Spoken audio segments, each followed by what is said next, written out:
And we're live. Oh man, this is gonna be a wild one, isn't it? Yep. We're just waiting for everyone else to get here. There's gonna be lots of angry discussions. I'm fine. I saw mostly the best of the year. Yep. Although some of these movies you might be familiar with. Oh, yeah, we're definitely gonna be mad at Universal a lot. Not just Universal, but Paramount and Amazon Prime. Wait, one of those movies is Universal, by the way. Yeah, like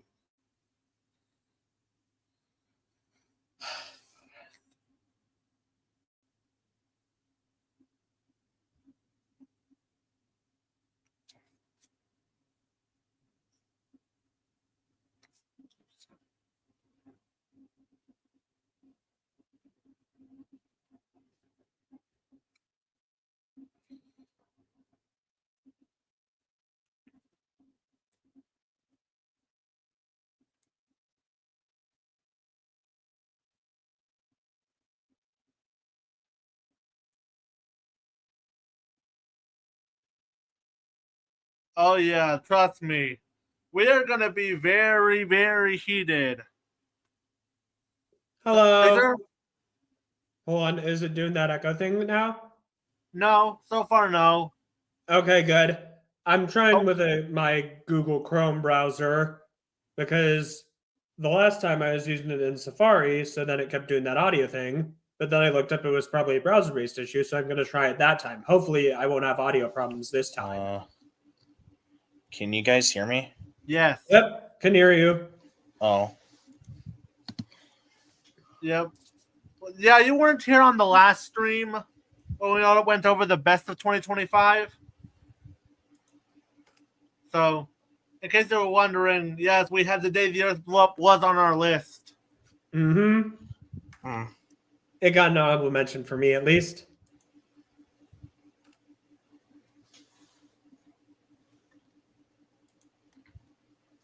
Hi, Depassionate Geek. Yep. This stream is gonna be really heated. Yep. Oh boy. Perfect timing because I am playing the new Shanti game, and I was on this part with Volcano, and I'm not going to spoil it too much, but let's just say there was this part that, boy, did it get dark. That's all I'll leave it at. Yeah. So last time, in the last stream, I decided to show a couple of posters for every movie that made the list. I figured I might as well go a different format for these lists.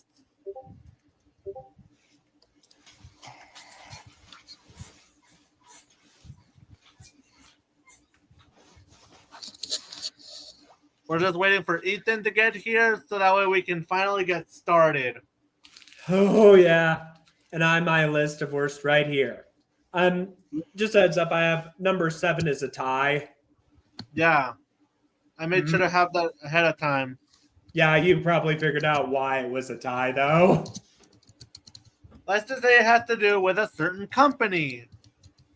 And they both involve a certain animal. Yeah, we're going to be really angry. Like, with Universal especially. Yeah. Hold on, I'll be right back.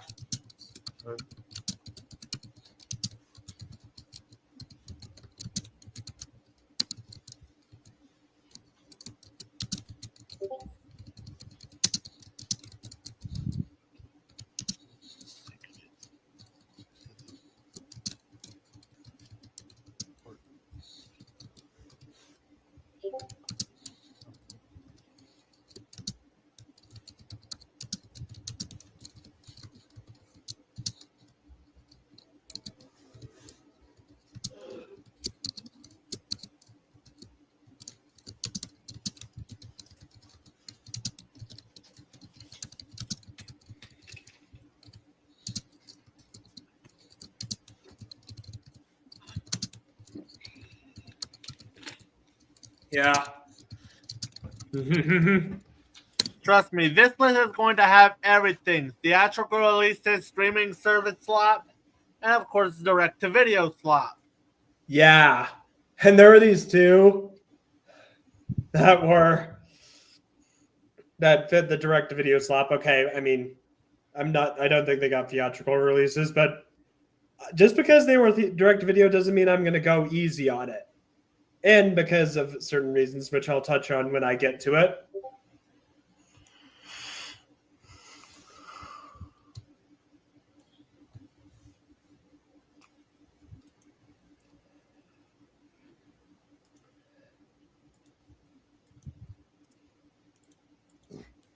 Trust me, 2025 had some bad films.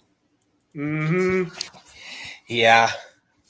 The factor being that there was only one movie that that I watched this year that was bad, which was in the category of so bad it's good.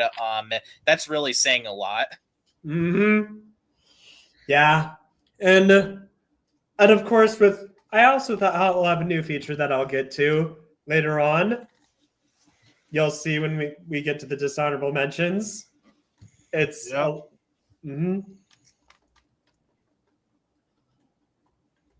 Trust me. Like I said, that we're gonna have we have movies that either tackle suicide in a horrible way, teach kids horrible messages, and so on and so forth.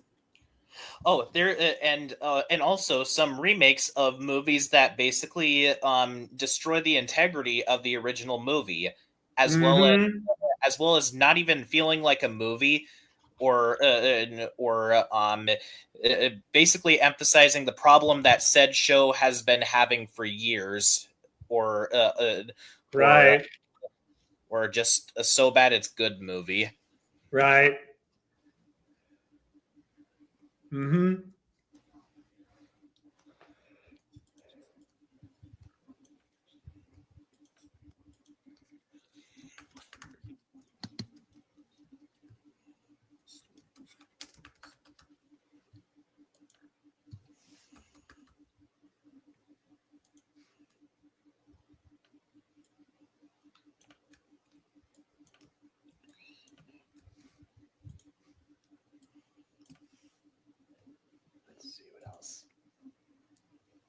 We'll mention that one when we get to the top two.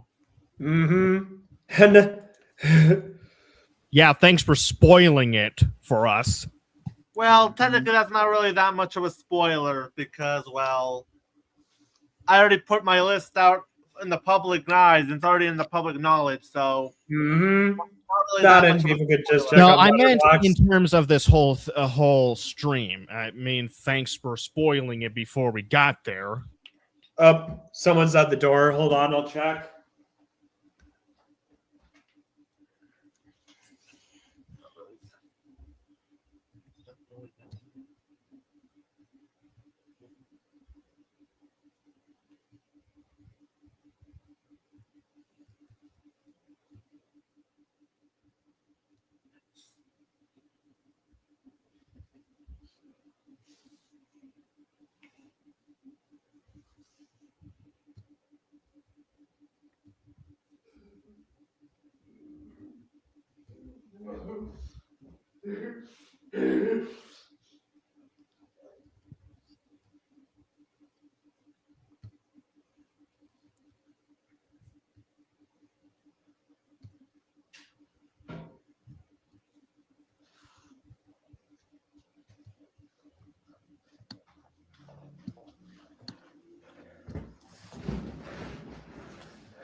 Mm-hmm. Yeah, our worst list tends to somehow be longer than the best list, solely because we have more to say about these films.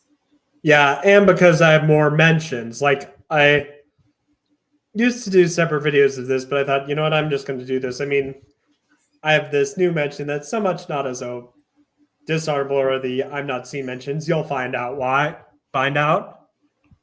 And yeah. Any.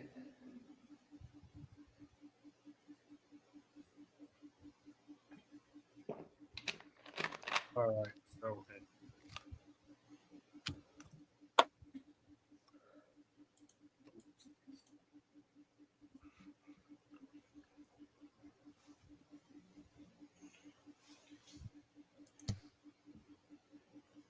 So I guess while we wait until Ethan shows up, I think we should go over a little bit for the rules and dishonorable mentions first before he enters. Okay. So let's get with the rules started. First off, this is only based on the movies that we have saw in 2025. Exactly. I'm not going to be putting any movies that I haven't seen on this particular list. And like they have to be bad. So the two the couple of movies that I did watch this year that I found decent or were outright good. The Day the Earth Blew Up, a Looney Tunes movie, and Elio are not qualified because those would probably qualify for a best list or something, or even an honorable mentions on that list. I only really saw 7 movies this year. I saw 7 movies this year that were actually bad. Or All right. actually, one of these movies was actually leaked last year, but and I basically prepared a script for a review on that, which will be coming out sometime this year. All right. So of course, this is only of what we saw. For example, I didn't see there were some movies that I either didn't watch or flat out refused to do so. Like I didn't watch any of the live action remakes based on animated movies, like the How to Train Your Dragon remake, the Lilo and Stitch remake, and especially the Snow White remake. Mm-hmm. I didn't see any of the public domain horror movies because there's like so many of them. Mm-hmm. And of course, I didn't see other movies that are on other people's worst of the year list. Like, I tried to watch Kind of Pregnant, but around 20 to 30 minutes, I just practically stopped caring at this point. Mm-hmm. Other films that I didn't see were movies like The Unbreakable Boy, Him, Ella McKay, The Alto Knights, Uwe Boll's Run. Somehow Uwe Boll returned. Yep. Or Star Trek Section 31, or The Old Guard 2, or Fear Street Prom Queen. Mm-hmm. I didn't see any of those movies, so I wouldn't know how bad they were if I had actually seen them. Mm-hmm.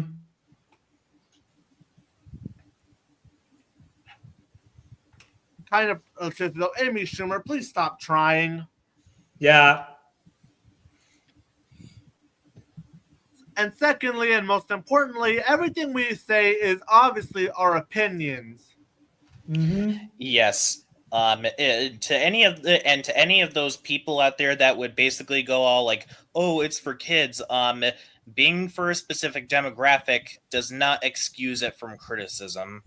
Yeah, you're gonna see that. You're gonna see quite a handful of bad kids movies, especially when we get to a certain movie on the list. Same for a certain other type of movie. 2 movies. My number 7 tiebreaker, which I'll get into why. Yeah, like says it. Don't be like the Miss Diaz who just insults anyone who disagrees with him, or goes out of way to insult an entire fandom, or be like Alex, who's a whiny little bitch anytime someone says something negative about his precious little favorite movies. Mm-hmm. Exactly.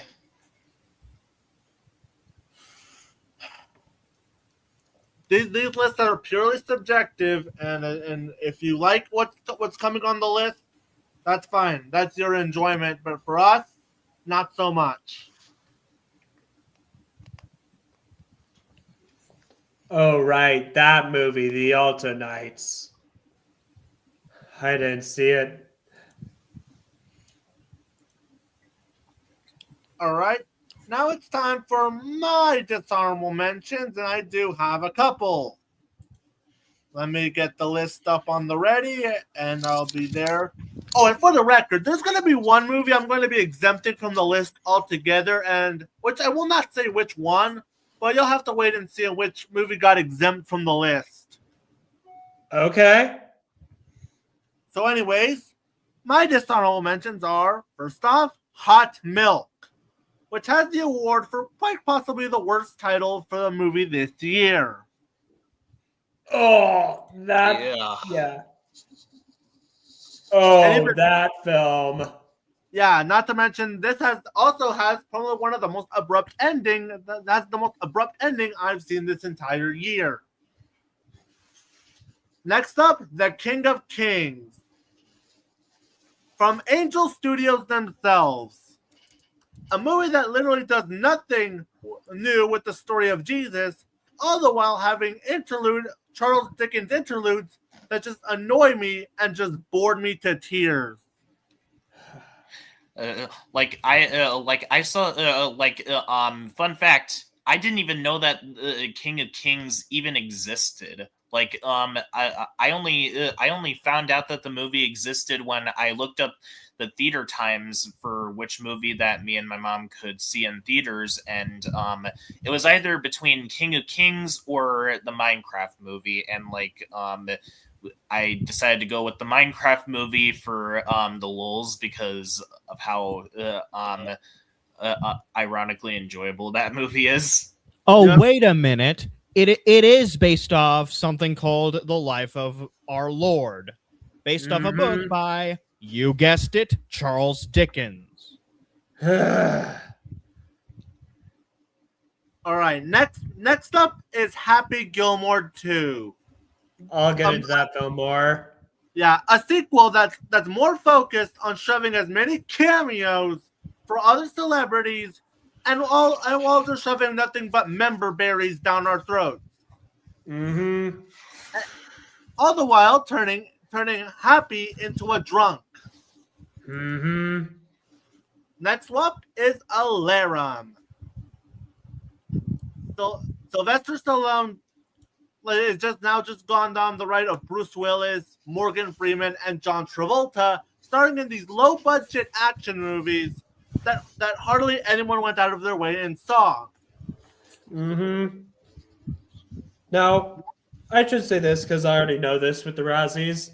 I already know the Razzies are going to be picking on Stallone for this movie, which I admit the Razzies have an unhealthy hate boner for him, but Stallone, you're not making it any easy on yourself when you start in these kind of movies.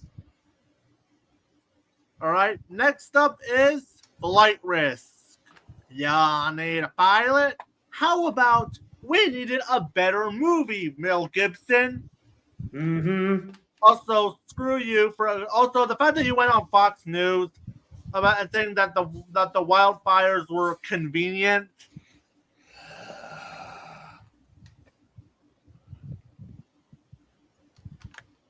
Yeah, there's no denying him. Mel Gibson is definitely going to be on the Razzies. And this time, I would actually not have a problem with it. All right, next up is Trust. Yeah, you know a movie's bad when A, this has a 3.8 on IMDb, and secondly, when in the camcorded version I watched this on YouTube, there were people who were laughing. Oh, you gotta send me that. Sadly, that camcorded version's been deleted.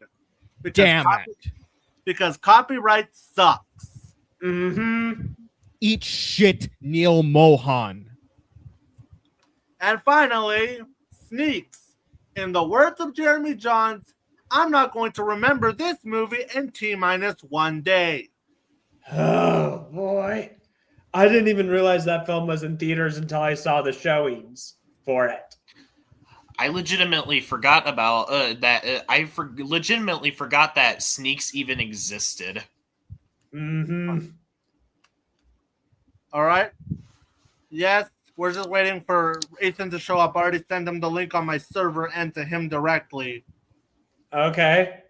Can I go over my dishonorable mentions? Because I have a bit a few and a new mentions. Sure. Okay. My dishonorable mentions. The Bayou. From the producers who gave us several underwhelming shark horror movies are the producers of an underwhelming alligator movie. Though this one wasn't too bad compared to those. I mean, it was still underwhelming. Like, there was a few decent tension, but still underwhelming. The Old Guard 2. This, I wasn't a big fan. I wasn't that crazy about the first Old Guard, but this one just went into unintentional hilarity. And it had the nerve to tease a sequel. And then Into the Deep, a lackluster shark horror movie. However, I'd give this one an at least you try award because it at least understood that sharks weren't monsters and that the real monsters were humanity. Yeah, sorry, I'm late. That's Yeah. all right. We're now in the honorable mentions. Now, no, and then up next, Fixed. Well, this film, I don't think it is as bad as some people make it out to be. It didn't warrant the animators being harassed. It was still underwhelming. Like, the joke of dogs doing gross things got old really fast. Yep. And lastly, Jurassic World Rebirth. I didn't want to put this here. Like, I wanted to like the film, but the more I think about it, I might dislike it more than Dominion. But that's for another topic. And I say this as a fan. The JP franchise needs to take a break. And now a new feature, the guilty pleasure mentions. G20. I'm sure you're going to tear this apart with here. I can understand the issues, like it could have had a better script and there could have been some action scenes shot better. But hey, it's the closest thing we'll get to Amanda Waller versus Homelander. Head of State. Yep. Another film that's oddly centered around another person I'd rather have as the president than the current one. I mean, it was fun. I mean, John Cena and Idris Elba had great chemistry. Fountain of Youth, another film you'll tear apart. Hey, what can I say? I like Natalie Portman and John Krasinski, and they had great chemistry. So I can understand the turnoffs. And this one, Death of a Unicorn. Hey, I like Jenna Ortega. And you can at least see the influences that the filmmakers had from Aliens and Alien movies and Jurassic Park. And now, the I'm not seeing that mentions. Movies that I refuse to see for obvious reasons. Public domain horror movies. Enough said. A Minecraft movie. The fact that signs had to be put up because of how out of control and someone snuck in an actual chicken. Enough said. Remakes of Snow White, Lilo and Stitch, and How to Train Your Dragon. Need I say any more? Like, they're live Disney remakes. Well, one of them is now DreamWorks, which is laughable that DreamWorks is now doing it because they were making fun of Disney. There's been that meme with Bart, no! To now be Disney, no! What? Sorry, Force Habits. DreamWorks, no! And then Kind of Pregnant. Do I even need to explain why? It's an Amy Schumer comedy. Then Smurfs. I'll just leave it with 2 lines. Influencer Smurf. That right there was enough for me to be out. Nope, I'm not seeing it. And finally, The Unbreakable Boy. Yeah, I'm not seeing this for obvious reasons. Because I'm on the spectrum and the whole implications. And yeah. So yeah. Those are my dishonorable mentions, guilty pleasure mentions, and the I'm not seeing mentions. All right. My dishonorable mentions are Captain America Brave New World, A Big, Bold, Beautiful Journey, Flight Risk, The Altonites, G20, and Megan 2.0. All right. My number 15 is a movie that was released on Netflix by Sony Pictures Animation. And yes, my number 15 is Fixed. Oh, boy. I still like you, Getty, but please. Yeah, I feel bad for those animators. Me too. Yeah. I mean, I will say this. The animation in this film is excellent. This is some of the best hand-drawn animation I've seen in a long time. And Idris Elba actually gives out a phenomenal vocal performance in this movie. Apparently, this was also the passion project of Gennady Tartakovsky because he's been working on this movie since 2008.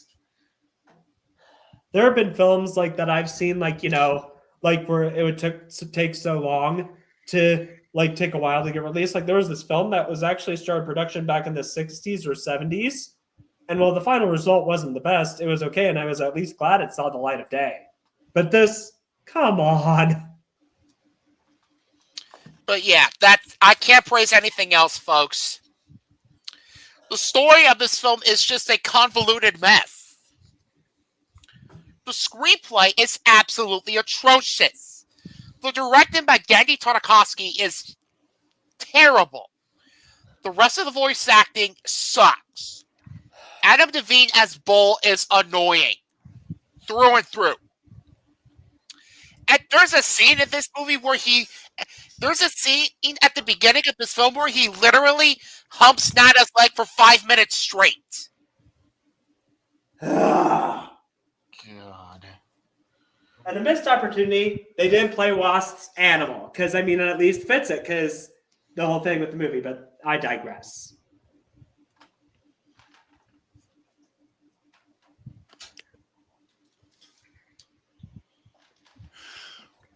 The humor in this film is just disgusting and juvenile. Especially with that one scene that I just mentioned. And not to mention it got old real fast. Haha, Yeah. Dogs doing gross things. Yeah, that's there was also tiresome for apparently there's also a moment where Bull pretty much implies that he literally filled a turkey. Just God.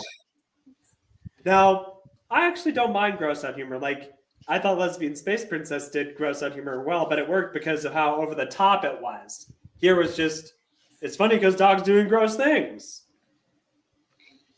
Ha! Do you get the joke? Mm-hmm. Yes, Yeah, and it wasn't dogs funny get the old first like- time. Mm-hmm. The editing is all over the place. The pacing is very sluggish. Like, this movie was an hour and 25 minutes. It felt like it was going on for 2 hours. Mm-hmm. Yeah.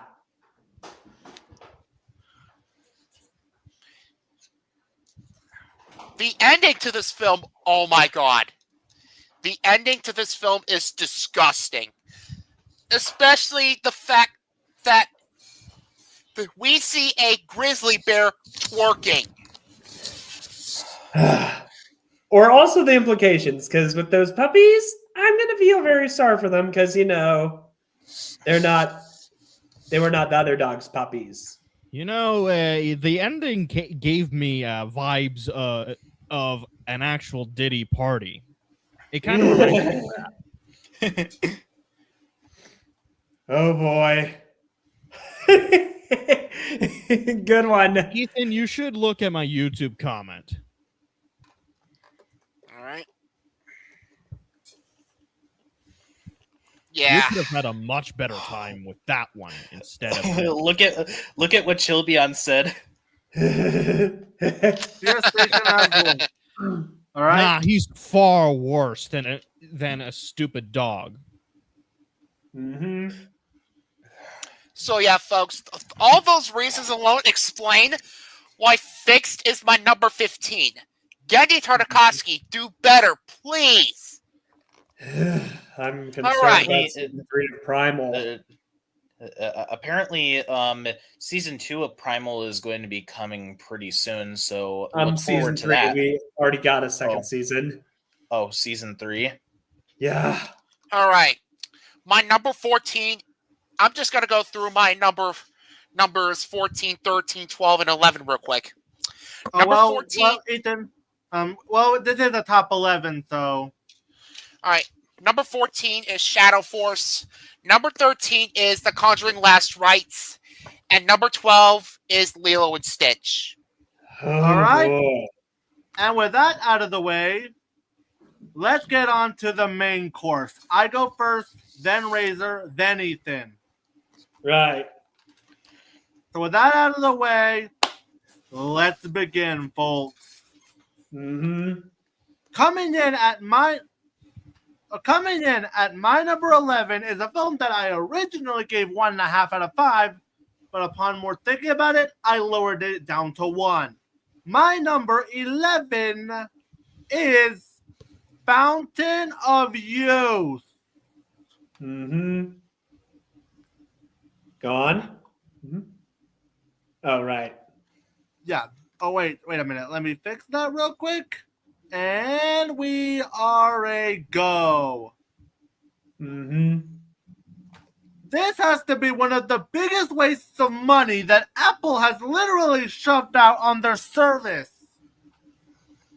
Like, seriously though, this movie promised us dumb fun and a fun treasure hunt movie, and instead I got the cure to insomnia with actors that don't look like they want to be here and are just doing it for the paycheck, a story that is just cheap, the writing is lazy, and the direction, and this has to be one of Guy Ritchie's worst films. Yeah, definitely up there. And not to mention, for a movie that's meant to be dumb fun, it is just boring. I couldn't care about what was going on, and everything that happened, I did not give a shit. This one was one of the most forgettable, and the reason why it had to be 1 star lower is because, unlike some of the other films, I did try to go into it with some dumb fun expectations. And instead, I got one of the biggest wastes of taxpayer dollars that Apple TV could ever bring us. Hence, Fountain of Youth is my number 11. Mm-hmm. All right. Okay. Oh, for a moment I was about to read off the wrong list. Okay. All right. My number 11 worst one. This one, my number 11 worst movie of 2025 is A Loud House Christmas Movie, Naughty or Nice. Look, I am tired of giving The Loud House a chance, and I'm tired of seeing it, but I'm also tired of seeing it on my worst lists. Like, this film. Now, look, I understand, like, I have nothing wrong when the show goes more crazy. Like, it can't, like, outlandish. Like, it can't work. Like, it actually worked for Back at the Barnyard, and I'll make a case for that. But here, and the plot was just, like Sean said it best in his review, like, how it was because of the self doing this thing when, dude, you were stalking Lincoln. And Lincoln, this was Lincoln being a selfish prick and having to learn something. Let me check. 2000 and something. Yeah, I lost count. And also, not to mention, like, I saw people point out it would have been better if it, like, had somebody else instead of Lincoln, like maybe Lola or Lynn or Luann. And yeah. The only thing I could, like, I mean, but that said, it's not one of the worst. It's not the worst Loud House movie. So yeah. All right, your turn, John Wick. All right. My number 11 is a legacy sequel. And yes, my number 11 is I Know What You Did Last Summer 2025. Oh, man, I forgot that was even released this year. Oh, well, maybe it should have been. Like, I couldn't get into the series, but I heard this was really bad. Really, really bad. Go on. The only redeeming quality I can give this movie is the cinematography. The cinematography is, this movie is very well shot. That's really it. The story of this film is absolutely atrocious. And oh my god, the fucking screenplay. This is one of the worst screenplays I've seen in a film, I've heard in a film this year. The acting is terrible. This has some of the worst performances I've seen in a film this year. And how they brought back Jennifer Jason Leigh and Freddie Prinze Jr. is insulting.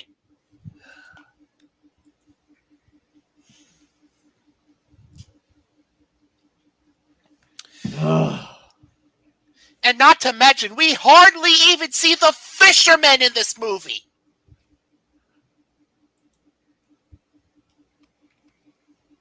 Makes me wish. I bet you'd rather be watching that one SpongeBob episode with the fisherman's hook. Yep.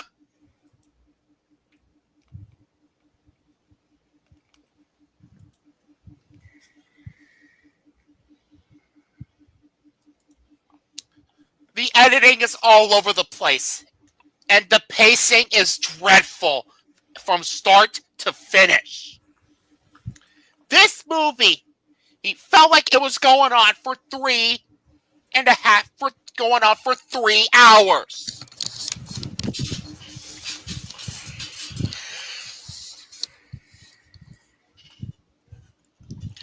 And the soundtrack, oh my god. Oh my god, the fucking soundtrack. Like the opening and logos alone don't even fit with the movie. No! This movie doesn't even... The soundtrack of this movie does not even fit. The soundtrack does not even fit in this movie at all. Like, this movie has basically pop songs.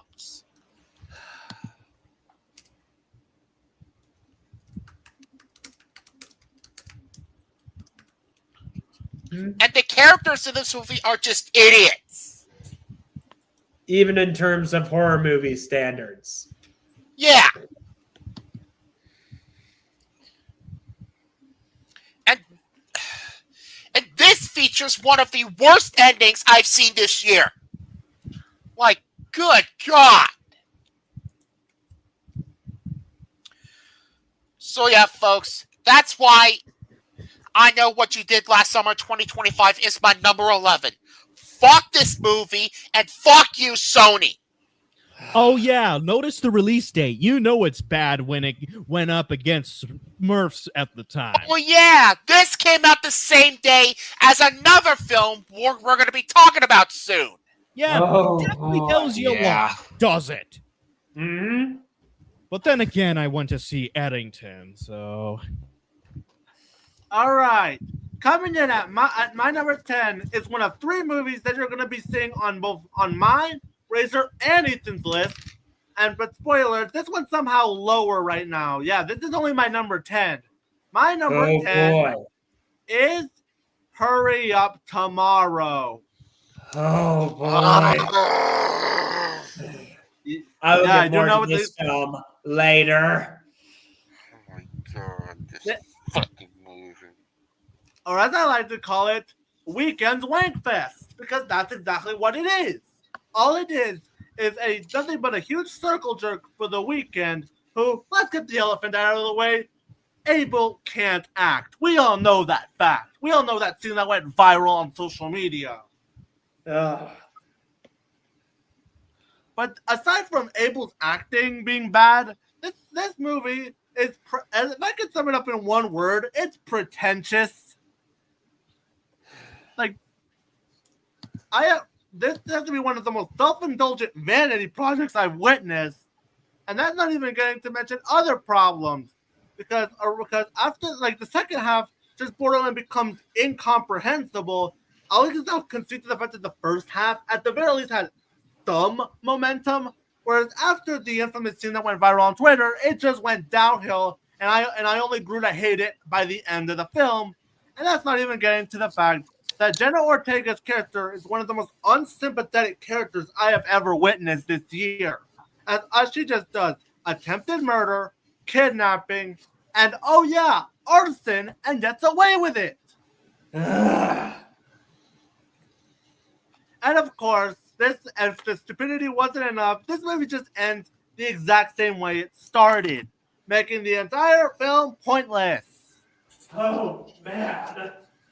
The only redeeming quality I can give this movie is that the song that it was based on, the album itself that this movie is attached to, is pretty damn good, which you can't really go wrong with The Weeknd's music. Like, as a musician, he is good.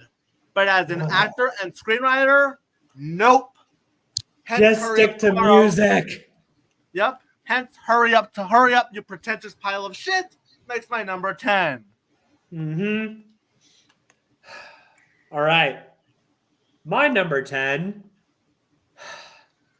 Now, you know how I mentioned, I don't know what I was thinking rating this 3. My number 10, rating this a 3 out of 5 originally. My number 10 is Happy Gilmore 2. This film, now originally when I saw it, I thought, okay, it's okay. Yeah, it's all right. You know how I bring up that thing, like whenever you feel bad about past embarrassments, that just remember Gene Simmons did that awful cover of the Project's Firestarter with an even worse music video? That's the case here. Like, the more this film sank in, I liked it more. I mean, for starters, it turned Happy into a drunk idiot. And it kind of undid everything in the first movie. And a lot of the... what a coincidence.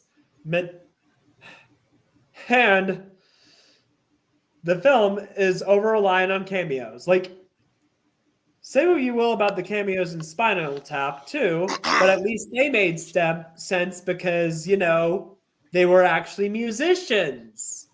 And what did the cameos have to do here? And, yeah, it just ultimately just fails to justify its own existence. So, yeah.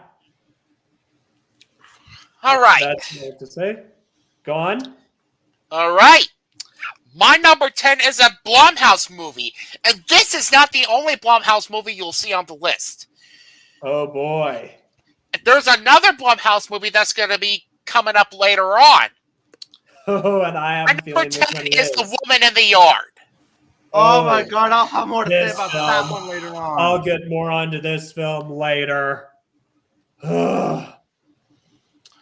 The only redeeming quality I can give this movie is the cinematography. That's it.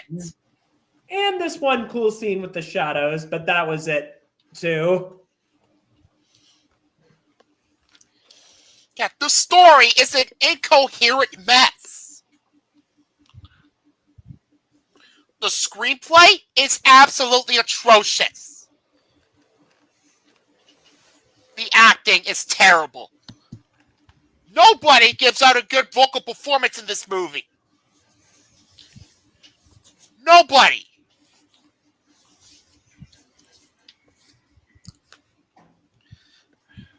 The editing is all over the place. The pacing is just a drag. This movie was an hour and 29 minutes. It felt like it was going on for 3 hours.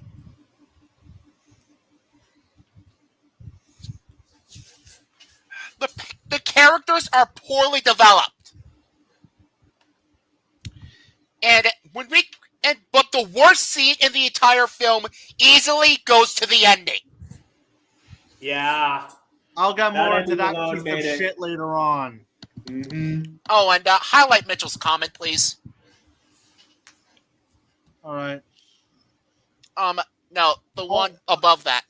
Yeah, the stalker in the yard. The stalker in the yard. How about you rename this movie The Stalker in the Yard? Would have been a better fucking title. Mm-hmm.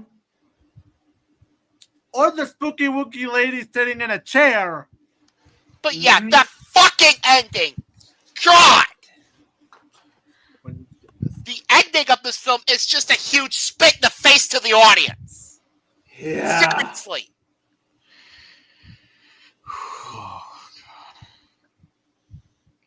Mm-hmm. Fuck you, Blumhouse. Seriously. This might be their worst movie. I mean, I'm sure there are some other movies, but I haven't seen them. But this film All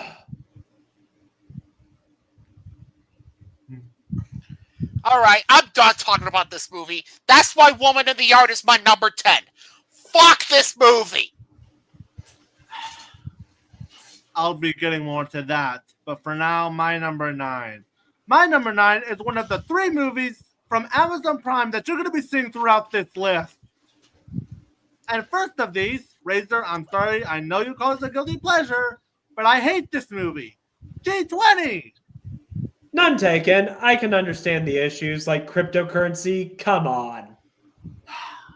Okay, look, I'm not one of those people who usually bashes on female-led action movies just because, a female is basically trying to kicking ass. Like, I'm not one of those people. I'm not a grifter, okay?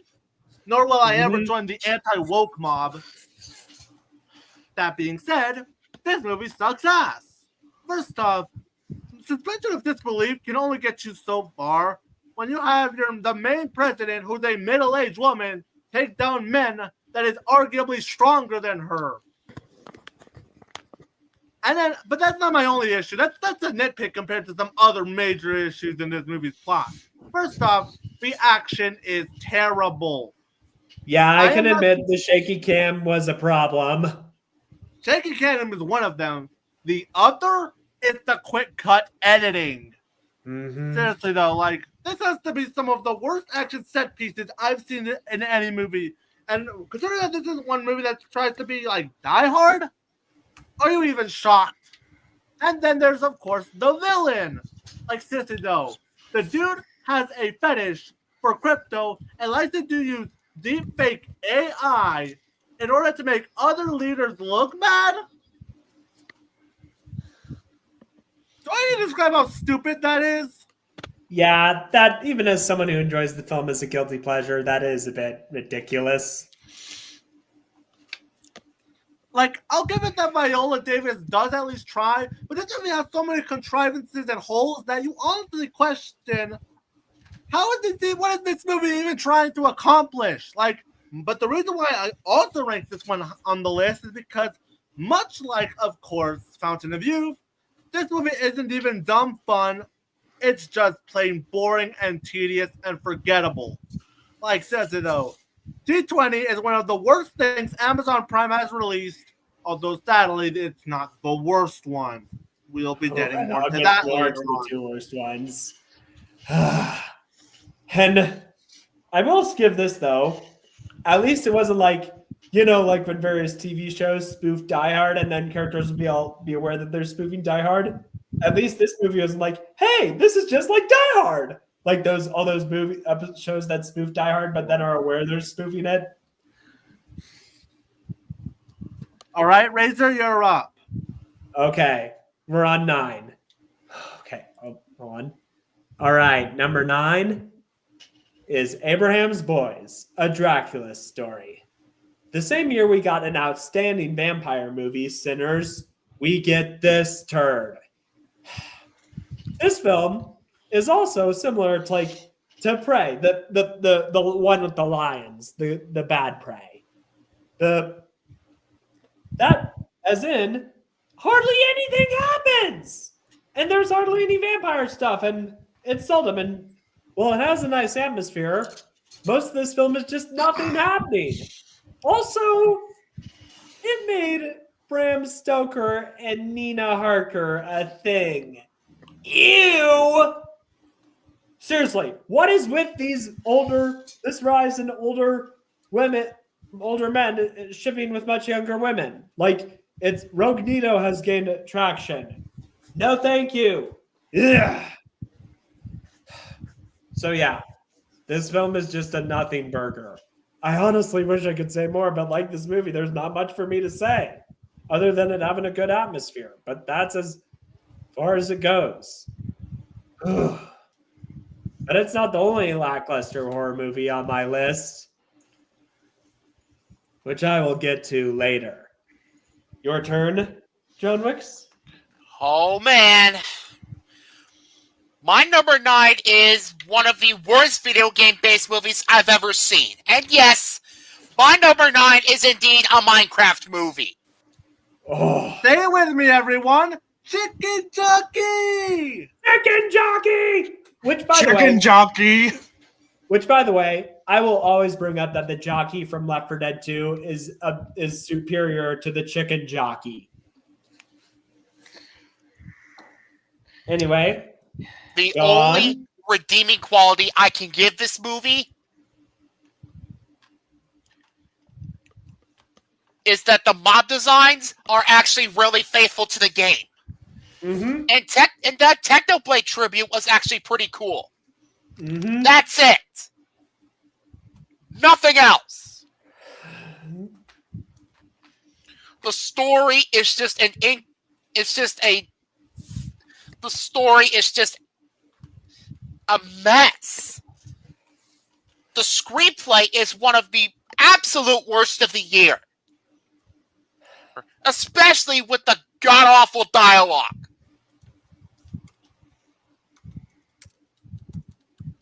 Okay, highlight DreamWorks Animation fans' comment, please.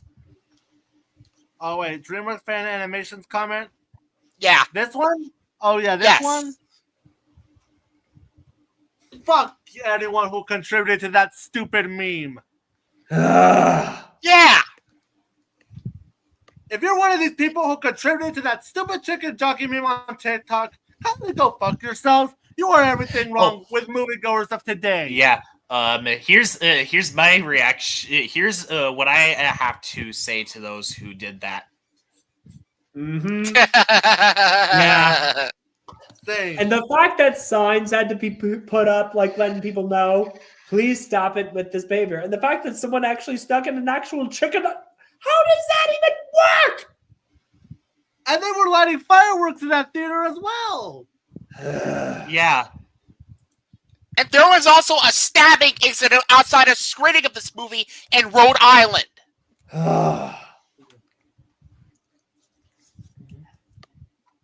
Yeah. Exactly. This should not have become a trend. This is why I hate TikTok, and that should have been closed down long ago. Yeah. And from according to someone that has been on some of my streams, someone even snuck in a gun. What the hell? God. Why are they not in jail for that? People were getting concerned over the Joker 2019 because of a shooting. Well, to understand, there was another incident with another DC-related movie, but this movie,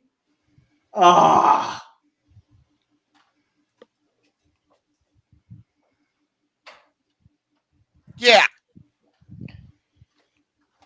Regardless of how we feel about this movie, we can all agree that the chaos that was caused in the theaters is the worst part of the movie.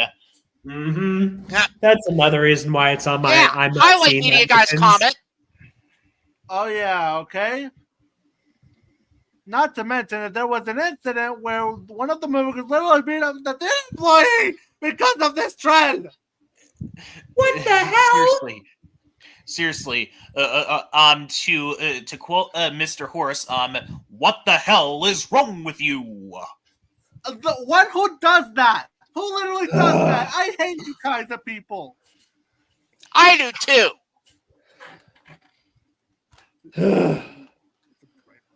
Yeah. Anyway, back to the movie. The acting is terrible. Jack Black is obnoxious as Steve. I will admit this is not as bad as his vocal performance as Claptrap in Borderlands, but still. The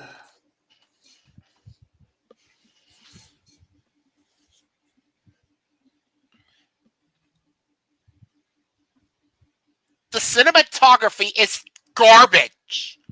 The editing is all over the place.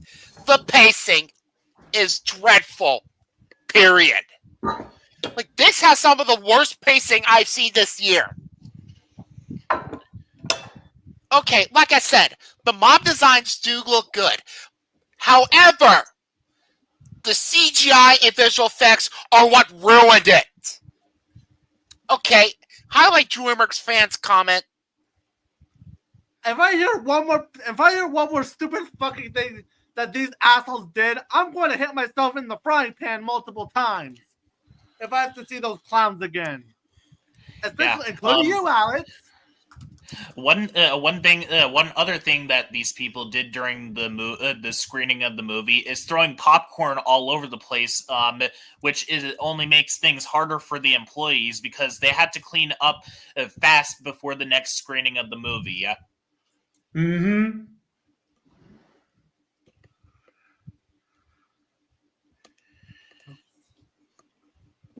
But the worst scene in the entire film easily goes to the chicken jockey scene.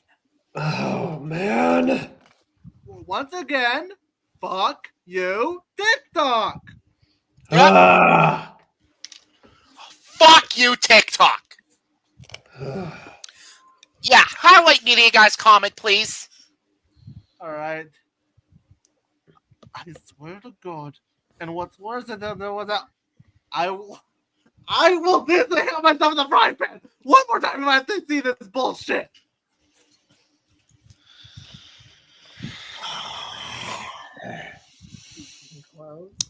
And this has one of the worst endings I've seen this year. And I am seriously dreading the sequel in 2027. So yeah, Minecraft movie is my number 9. Fuck this movie! And to give one final fuck you to everyone on TikTok who contributed to that stupid chicken jockey meme. Fuck including you, including you, Alex. Mm-hmm. Let's move on before we have another meltdown with these fuckers. Yes. Let's move on. Yep. Coming at my number 8. It's such a shame that we have to put one of the Coen Brothers productions on these worst of the year lists. Look, I may have not been a fan of Driveway Dolls, but with Honey Don't, yeah, Ethan's career as a solo director has not been very good. Mm-hmm. Seriously though, this is one of the most. Highlight DreamWorks fans comment, please.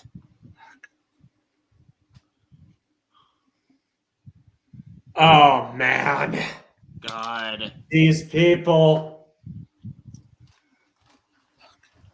First off, let's start with the fact that this movie doesn't even know what its story even is, because the pacing jumps like a fucking kangaroo, and of course there's stupid stuff that doesn't even make sense. For example, Aubrey Plaza's spoilers, but who cares? You can't spoil bad movies. But Aubrey Plaza's character is practically exactly the cause of the killers.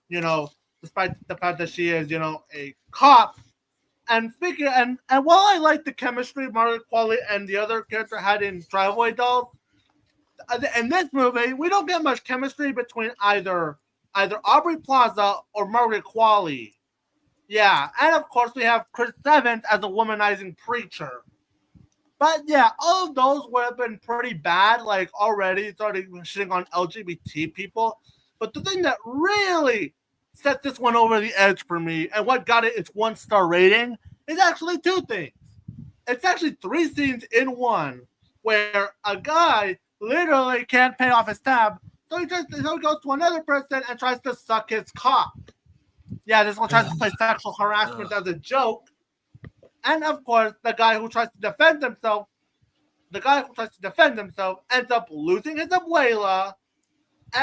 First off, the guy who tried to defend himself ended up indirectly killing the one guy who sexually tried to harass him.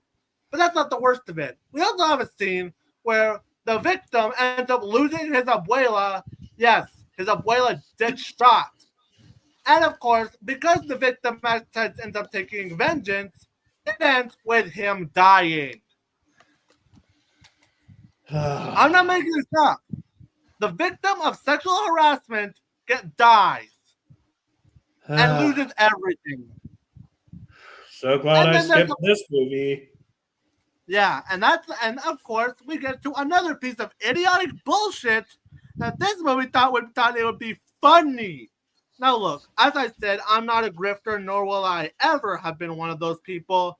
But who thought that this would have been hilarious? All right. So first off, the guy who killed the victim in question has this on his bumper sticker on his car, MAGA,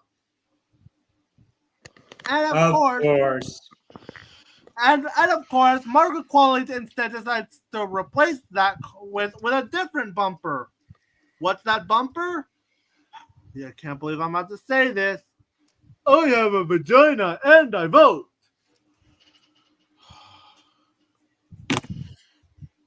Yeah, like seriously though, yeah, we are like this. Like I think the timing of this movie couldn't be any poorer now because this movie came out only a week before Charlie Kirk's death.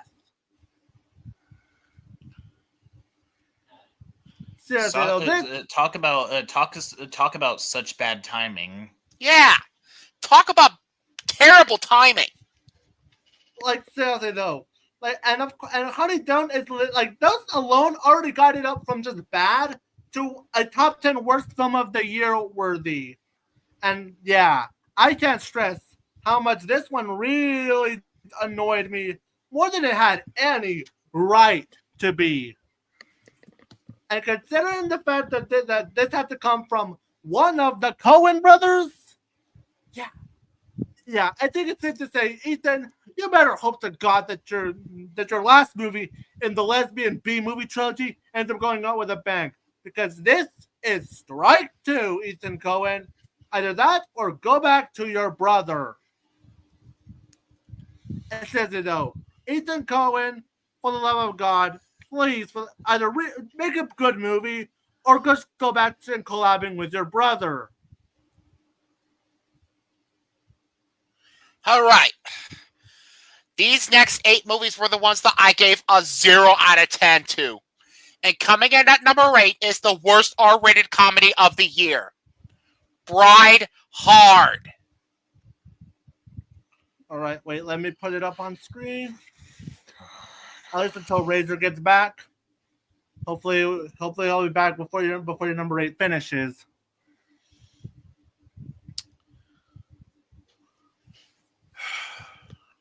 We rushed. This is one of, if not, the worst comedies I've seen in recent years. I mean, this has one of the worst stories I have ever seen for a comedy.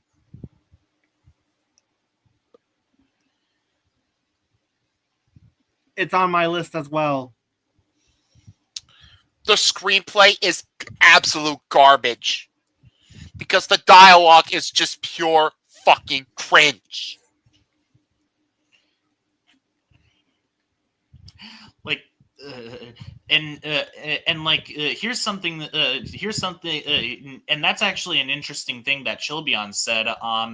What is it with these movies or shows that think that just having a female the female protagonist a female protagonist basically being like having a female protagonist be in the role of a famous movie will automatically make it good. Like there was Ghostbusters 2016, and now there's this. Like you guys are really you guys are making female empowerment look bad. Exactly. The acting is terrible. Rebel Wilson is obnoxious in this film. And not to mention, Davine Joy Randolph is in this movie. Strike two for the one who won an Oscar for The Holdovers. Yep. The cinematography is absolutely atrocious. The editing is garbage. The action sequences are all over the place due to the combination of terrible cinematography, god-awful editing, and shit choreographing.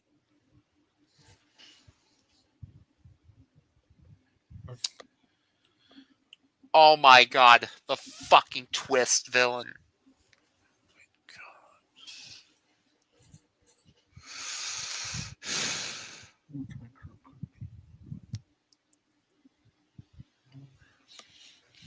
And the pacing.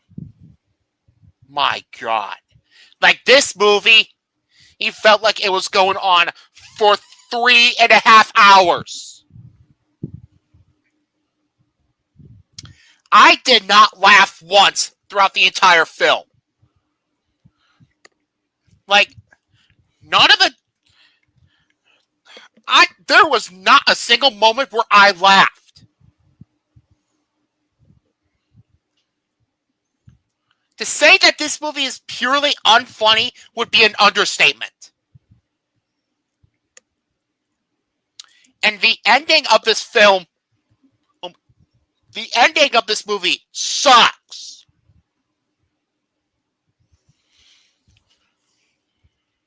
So yeah. That is why Bride Hard is my number 8. Fuck this movie. Rebel Wilson, for the love of God, fire your agent. Mm-hmm.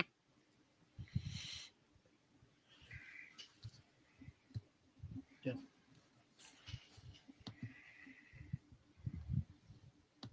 Yeah, Rebel Wilson, fire your agent already. All right. In the meantime, let's look at a little bit of the comments before Razor gets back. Solely for All right, a little I'm gonna bit go of eat fun. my dinner real quick, so I'm gonna be AFK. All right. Okay. Let's have a little bit of a break and intermission, so that way a bit of an intermission. Yes, we're a bit of like most commercials and TV shows. Let's laugh at a bit of some of the comments for a bit. All right. Let's look at Razor's late. There's a list. Mitchell's dishonorable mentions are I Know What You Did Last Summer 2025, Regretting You, the Snow White remake, Lilo and Stitch, Diary of a Wimpy Kid, The Last Straw, Him, The Alternites, and The Roses.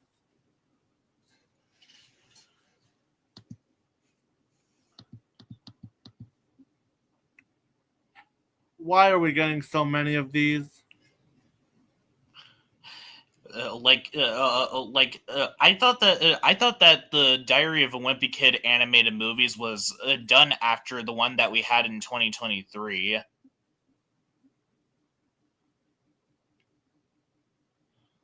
They literally took there was no Diary of a Wimpy Kid animated movie last year, so I thought that they were done, but apparently no, they aren't done yet.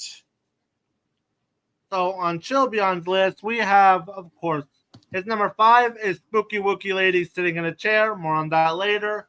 4 is Electric State. 3 is Love Hurts. Damn, not been a good year for Ki Hui Kwan. At least he ended the year with Zootopia 2. 2 is Until Dawn. And the first worst is Crappy's Dollhouse. But trust me, we'll be getting to that movie later. Looking through all the lists. Let's see. Oh, and his other honorable mention is FNAF 2. We'll talk about that one and talk about the fan base for a bit. Yeah. Right. So from the right dude, it's Captain America: Brave New World, Happy Gilmore 2, Wolfman, and Fear Street Prom Queen. His number 11 is Friendship is Magic.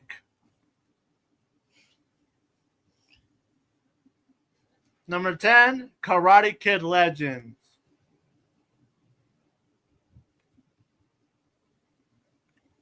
All right, now his number 9 is Death of a Unicorn. Oh, hey, Razor. Yeah, sorry about that. I had Wi-Fi problems. I figured I'll let we're at John Wick number 8. finish his number 8. Yeah. And yeah. Hopefully, I'll talk about this next one long before Ethan shows up. Okay. Let me get back to the list, and we're back to number 8. Mm-hmm. All right. Razor, you're going up. All right. Okay, so I'm up. Yes. Okay, my number 8 worst movie was. Now, for this one, after number 9, we're getting into the real crud. Number 8 is Fear Street Prom Queen. This film was a disappointment. Because as someone who enjoyed the previous Fear Street movies, I was looking forward to this movie. The only good thing I can say about this movie was the 80s soundtrack and aesthetic was nice. The kills were underwhelming. The writing was a downgrade from the previous movie. And the production was just laughable. And it also went into unintentional hilarity. Yeah. This film was definitely a disappointment. Just stick with the Fear Street trilogy, but stay clear of Fear Street Prom Queen. This had no business being made. Yeah. All right. Now we're in the top 7. And since Easton tends to go last with 7, I think we'll wait long enough. So, all right. Kicking off at number 7, from the guy that brought us the Resident Evil movies. On my number 7 is the filmmaker that needs to stop. And my number 7 is In the Lost Lands from our good old friend Paul W.S. Anderson. And of course, and this movie was based off the books based from Game of Thrones author George R.R. Martin. Paul W.S. Anderson, stop making movies, and furthermore, please stop making movies that's just the sole excuse to shove your wife into everything. The only thing I can say positively about this movie that wasn't garbage is that Dave Bautista does look like he's at least trying here. Although, trust me, the shitty writing does not help that case. And that's not even getting to mention the movie is filled to the brim with exposition. Of course, and despite some decent production design, the CGI is atrocious, and the action and editing are nausea-inducing. Is it no wonder why this movie was done back in March? So yeah, Paul W. Sanderson, please stop. Please stop making movies. And that's why In the Lost Lands is my number 7. Sorry that wasn't a substantive review, but this wasn't a substantive movie. So we lose. Right. All right. You're up? Oh, I'm up? Yes. Okay, yeah, sorry. I wasn't sure if I was going or not. But in any case, my number 7 movie is a tie. Jurassic Reborn and the Land That Time Forgot. Courtesy of The Asylum. Jurassic World Reborn is a mockbuster of Jurassic World Rebirth. And The Land That Time Forgot is the Asylum's second adaptation of Making the Land That Time Forgot. The first one being from 2009. The Good Land That Time Forgot movie is from the 70s with Doug McClure. These movies were underwhelming. And what do they have in common besides being made by the Asylum and having dinosaurs? They have laughable effects, pathetic acting, and just nonsensical stuff. Also, the dinosaurs for Reborn look really bad, and I mean really bad. And of course, they use velociraptors. Well, technically Deinonychus, but these raptors look ugly, and at times they don't even look like raptors. And The Land That Time Forgot just made me wish I was watching the 70s film. Which, by the way, I have to check out the original books sometime. But anyway, something I was going to say, you might be wondering, why wasting time with these awful B movies? B movies are not an excuse for bad quality. I've seen some B movies that are actually pretty entertaining. Like the Jurassic games are pretty fun. And there's a few that I actually, and I grew an appreciation for Poseidon Rex. Heck, this year I watched Snake Out of Compton, and it was a dumb fun movie. And heck, there was also this movie that actually I'm plan to revisit sometime because I mean it has the cowboy shooting, it has orcs being gunned down, and it actually was sincere with its themes. I plan to rewatch it sometime. Dragonfire, I believe that's the name. But yeah, these films are just terrible. Like the only thing saving them from being any lower is like they're at least fun to riff on. Though I'm not sure. So yeah, the unintentional loyalty saves them from any lower. So yeah, Yeah, the asylum proves. Yeah, because no one expects quality from the asylum, right? right. Like I remember last year or something, like when they had the nerve to open up with 25th anniversary celebration. 25 years of what? Awful mockbusters. Yeah. Like, oh, and by the way, they're bringing back Sharknado this year. They're that desperate?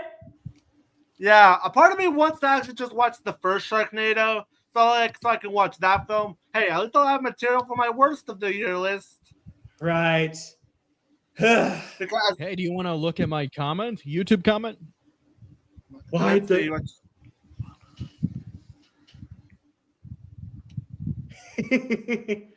oh, and yeah, I agree with Chilbian's comment. Why does the asylum still exist? Like, nobody watches their movies, and they don't even get good reviews. All right, I'm back. All right, we're at number 7. Yep. This number 7 is where I start going. Though. Wait a minute. All Let me put it up. Or you could, because most of this is usually based on both me, Ethan, and Razor's list. Okay. So some of the films that are on your list are on our list as well. So. Okay. Okay. Right. My number 7 is a book to film adaptation.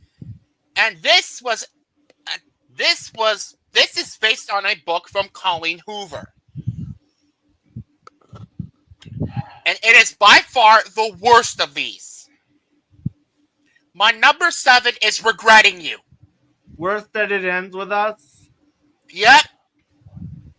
Although Columbia made quite a lot of headlines with the last time a Colleen Hoover book was adapted to a movie.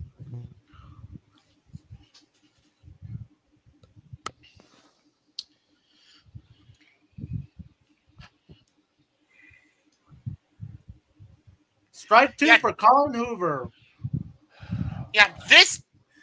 The story of this film is extremely unfaithful to its book. The screenplay, and it really shows in this terrible screenplay.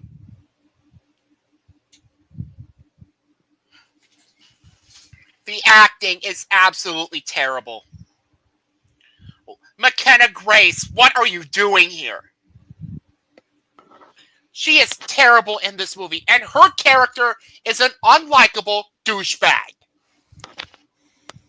Don't get me started on that one scene. Oh, I'll get to that in a bit. Don't you worry. Oh, boy.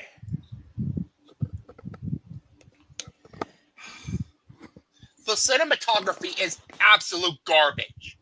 I mean, this looks more like a made-for-TV movie.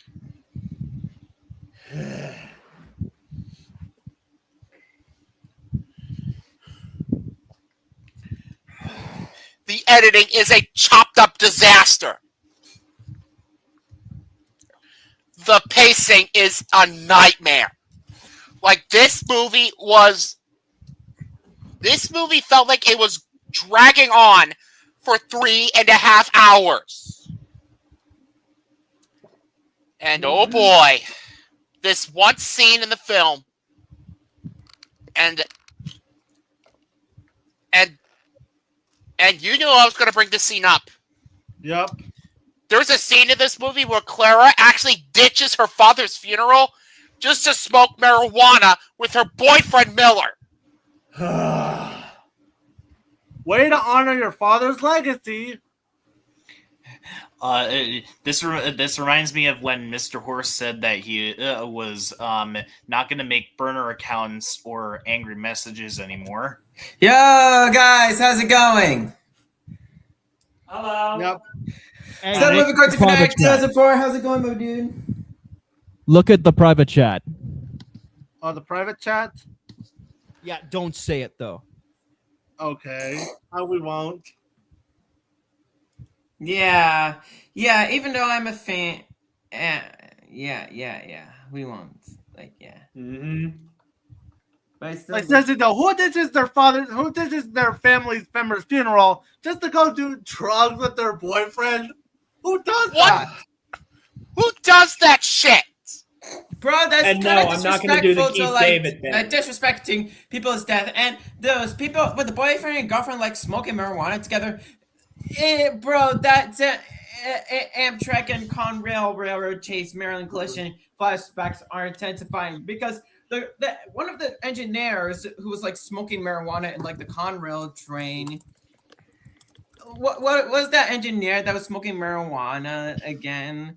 And oh yeah, Ricky Gates, like one of the engineers in one of the Conrail diesel trains, was smoking in the marijuana. Well, he missed a signal, and then when he arrived to the last signal, when the signal went red, and well, warning him, and while an Amtrak passenger train was heading to like Boston, because many people are, especially those coming back from the Christmas break to their campuses at college, like from that Amtrak train heading far north, like in Chase, Maryland, and then boom, and then when the Conrail train realized the Amtrak train was coming, he decided to reverse. Would you actually do this? No, I would not do that. No, I wouldn't. No, nobody would. Sorry about the yapping about Ricky Gates, the Conrail train, the Conrail diesel train engineer. That he also smoked marijuana, like these two boyfriends and girlfriends. Hey, who's the one with the power profile pic, by the way? That's me. So yeah. No, I meant by name. All right, so I'm with the power profile picture. It's me. Oh yeah. Okay, what would you do if your child actually did this? I'd be furious and livid. I'd be furious and have a serious talk with them. I'd raise my voice at them. I have no son. In the words of Ed Bighead. Yep. I have no son.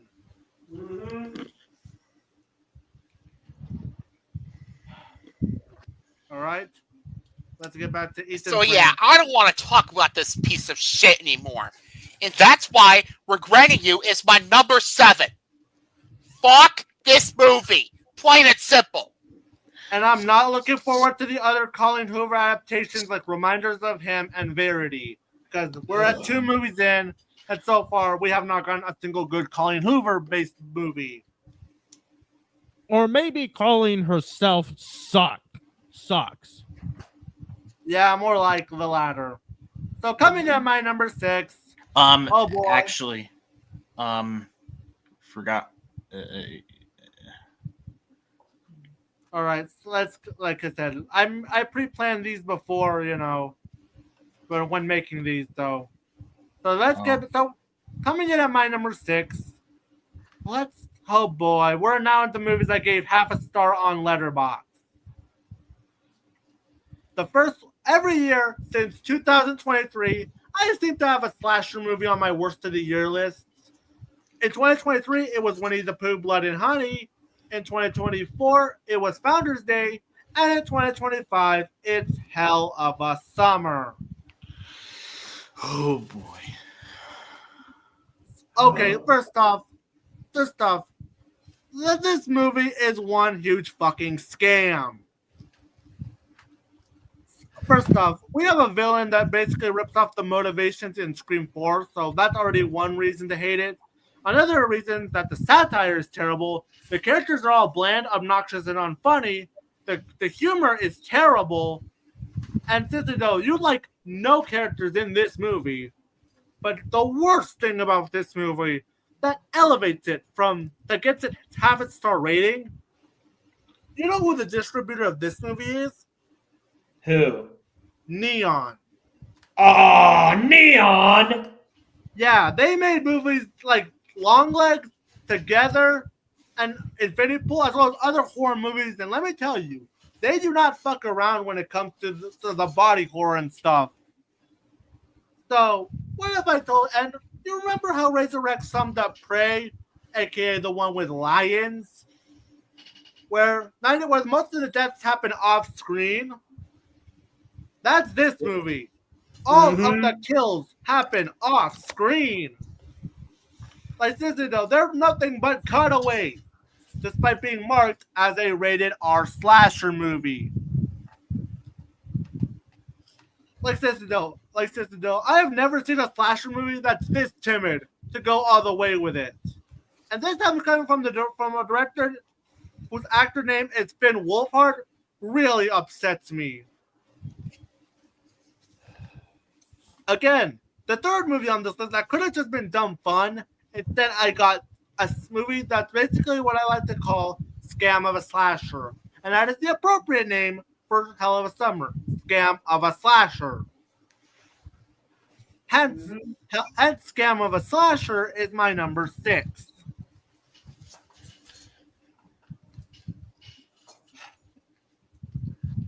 All right. Wait. Yeah, Razor, you're up. All right. My number 6 now. Let me check. Okay.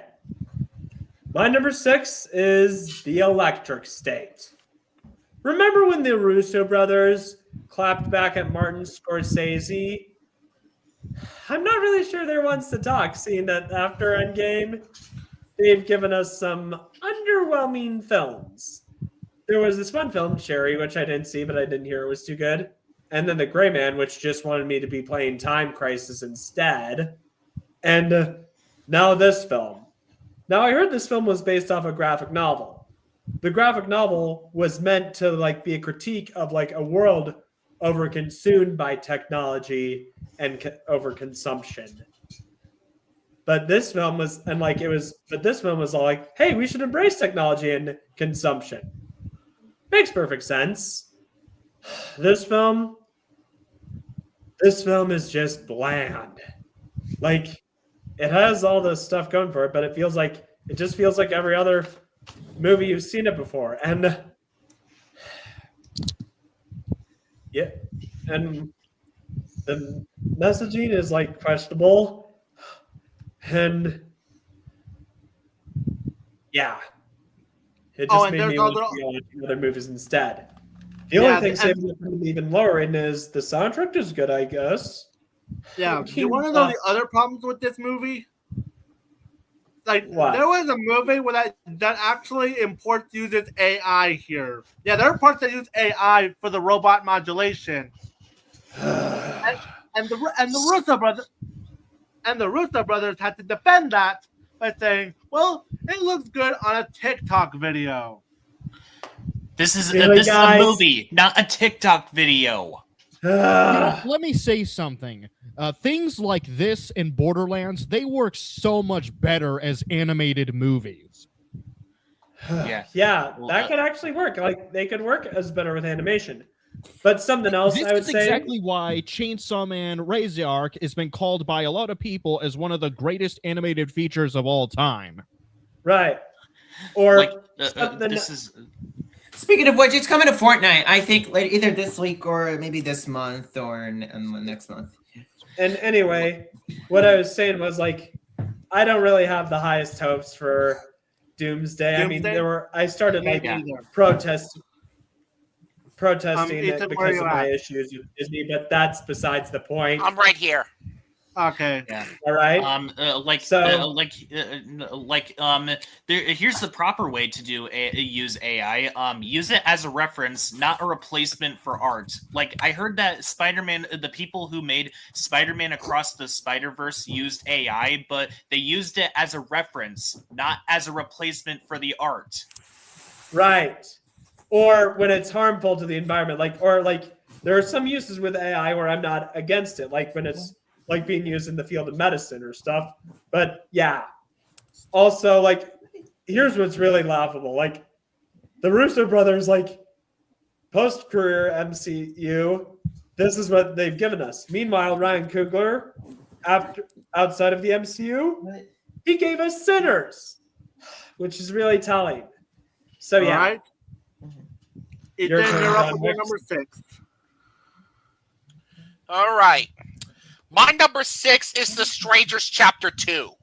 And we're going to get only one more movie in this insufferable franchise in next month. And oh my God, let me tell you, the critics are going to be absolutely beautiful towards this, towards the third movie. The first Strangers film was one of the worst horror films I saw in 2024. The Strangers Chapter 2 manages to be even worse.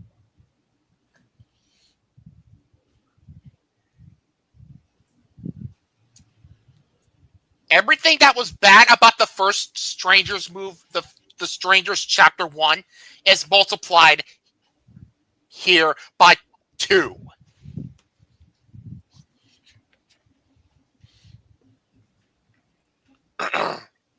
The story is a disaster. The screenplay is absolutely terrible. The acting is terrible. The scares in this film are obnoxious, and the characters in this movie basically have the exact same IQ as Jeffy from SML. Oh, ouch.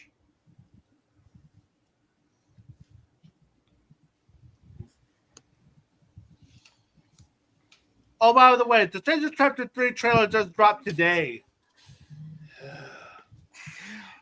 Oh yeah. That's something to bring up as well, Chilbyon. Lionsgate, why do you constantly put out such awful movies? Yeah. Like, you guys have shown that you can do pretty good movies. You guys showed that you can do pretty good movies. Like, you put out the Shaun the Sheep movie as well as the 2017 MLP movie. Mm-hmm. And the entire John Wick franchise. Yeah. Which is one of my friend John Wick Rox's favorite franchises. Like, yeah. Yep. Mm-hmm. Yeah, thank God that the third one is going to end it soon. Please end this franchise and kill it off with fire. Yes, please.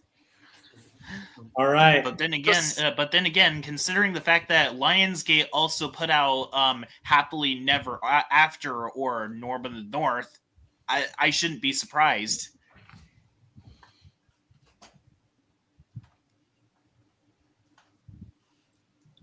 The cinematography is absolutely atrocious.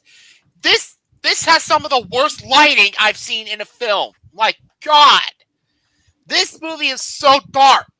And I don't mean thematically. I'm talking about how terrible the lighting is. You can't even see a goddamn thing.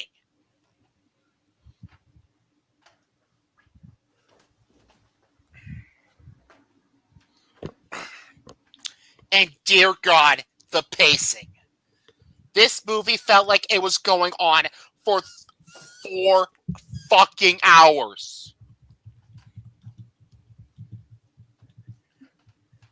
And that ending can go fuck itself. Thank God the third installment is going to be the final one in this trilogy. And that is why The Strangers Chapter 2 is my number 6. Fuck this movie. I prefer watching the Owl House and Stranger Things over this shit. Even though season 5 it isn't as good. Oh, wait a minute. Wait a minute. Some other good Lionsgate movies are Whitebird and The Best Christmas Pageant Ever. I forgot to mention those. All right. So, yeah. Now we're in the top 5. Oh, God, we're in the top 5. Oh boy. It's going to be a great one, isn't it? Now Oh, boy. the real shit. I gave All right. there are 5 movies this year that I gave a Bird in Hell Award certificate to. And no, they do not get the Keith David gift meme. All don't right. deserve it. At number 5, Ethan already had it on his list, and it's on my list as well. Ride Hard. Fuck this movie. Johnny, Seriously. fuck this fucking movie. Don't even get me started this fucking movie. Seriously though, like Rebel Wilson, what happened? It feels like ever since 2019, you seem to have only picked some of the worst scripts imaginable. Like, why are you're going down the route of Melissa McCarthy, where you had promising talent and have proven to be funny, and now you're just going down making shit film after shit film after shit film. Except unlike Melissa McCarthy, where you could maybe blame that on her husband Ben Falcone. Oh. Rebel Wilson, you have no excuse here. You gotta look at what I captured a few months ago when it was first released. Like seriously though, Rebel Wilson, fire your agent. I took this when it was first released. Oof. Okay. Now let's get back to the actual bullshit this movie provided. First off, as a comedy, it's not funny. The action is terrible, with shaky cam and some of the worst green screen I've seen this year. And of course, and like there's a scene where the ladies end up trying to, hump a man, apparently. But that Rapist much? Yeah, like says like I think that's one I remember. Yeah, this is one of the biggest nothing burgers of the year. Not only is this movie not funny, but this is a bad movie of me that left no impact on me. I'm not kidding. Like with my bottom 4, they at least left somewhat of an impact. Heck, I was more pissed off at Hell of a Summer than this. But Brideheart has nothing going for itself. Hence, it deserves to be in my top 5 because it doesn't have many redeeming qualities, but the other 4 were much, much worse. And spoiler alert, the bottom 3 pissed me off. Razor, you're up. All right. My number 5 is a movie that I'm sure you're going to get to talk about more. My number 5 is The Woman in the Yard. I watched this on YouTube. But I'm pretty sure it's taken down, but what do I know? This film, like I was expecting didn't have the highest expectations when I saw it and thinking, but after hearing you really disliked it, and I watched it, and I was originally going to rate it a 2 out of 5 or a 1.5 out of 5 because it kept getting worse as it went on, but that ending alone made it a straight up 1 out of 5. And believe me, I wanted to rate it lower. I did. But let's just start. First of all, this plot is nonsensical. Like, what is going on here? And the only good thing is the cinematography and this one scene with the shadows, but that's it.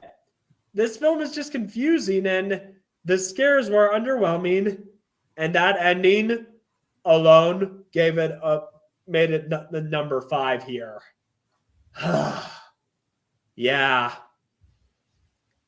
So, and I want to rate it lower. Like, those movies you want to hate more, but you just can't. But, yeah. Yeah, that's a great, accurate summary too, Chilbyon. Let me So, yeah, highlight an that underwhelming movie. And I'm sure you're going to get to tear it apart more. Yes, I will. Yep. All right. And I would have been number 1, but then there were 4 other movies I found out. And you'll find out what they are later. All right, Ethan, you're up. All right. My number 5 is the worst live action My number 5 is the worst live action Disney remake I've ever seen. Oh boy. And yes, my number 5 is Snow White. Yo, that's like my number 1 least favorite show of all time. My least favorite Disney live action remake of all time. My fuck this movie. I don't even. Well, this is like one of the worst. This is like one of the worst six movies to get started with. Like, don't even get me started with it, bro. If you thought like the Lion King 2019 live action was bad, but this shit right here, it's worse. You know, like. When I saw this back in April, I thought it would be the worst film of the year until I saw 4 more movies that were even worse than this.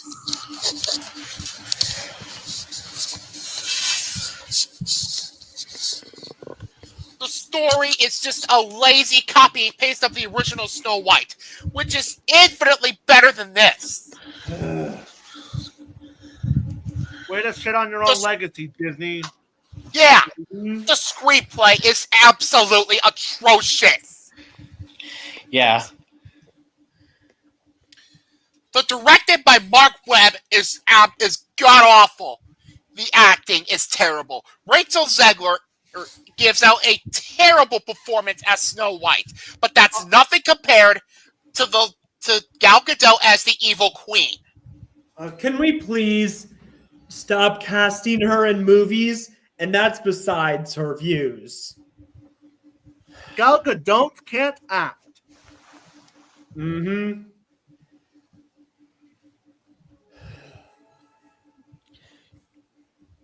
I'd rather see the Owl House than this shit, as well as The Last Sunset of the 20th Century, filmed on New Year's Eve, December 31st, 1999, for which I'm currently watching right now.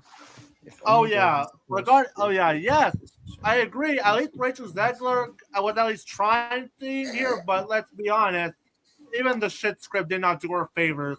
And while yes, her comments of calling the prince in that movie a stalker, which she was pretty kind of a douche, but at the same time, she did not deserve to be harassed the way that she did. Okay, I'll be fair and say, looking at her filmography, it's mostly pretty pathetic. Like this, bring up the image, please. Yeah, Zegler did not deserve to be harassed. Yeah, and I mean, it's also to show how people's priorities are. She was getting all this hate over her comments, which, mind you, I don't agree with her comments, over a movie that was like 80-something years old. Meanwhile, people are glossing over Gal Gadot, supporting some things that were pretty awful. That's what I'm going to leave it at without getting too political. The musical numbers in this movie are just god awful, and Gal Gadot cannot even sing. Gal Gadot can't sing. At least Zegler has proven to sing, as her performance in West Side Story. Mm-hmm. I'm gonna be real with you. Her filmography is pretty pathetic. Rachel Zegler, at least.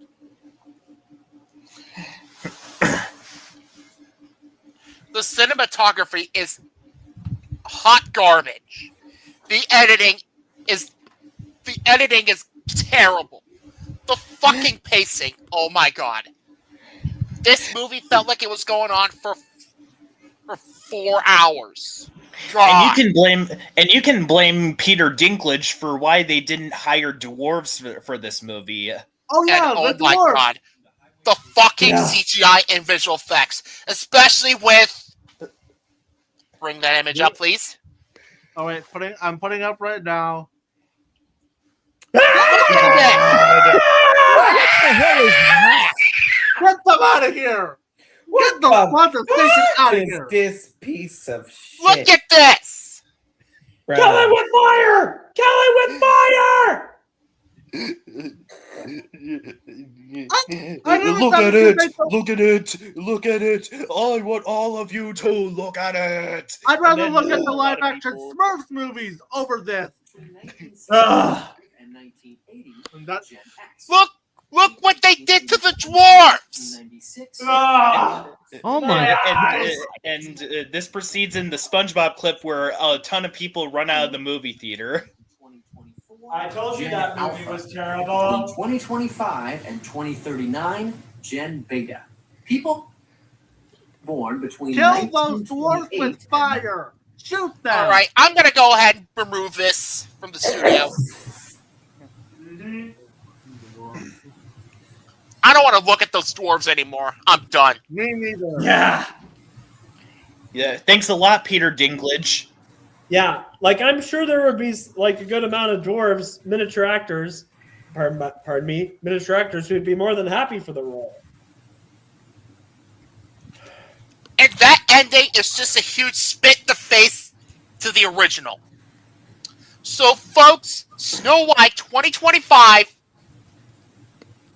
is a complete slap in the face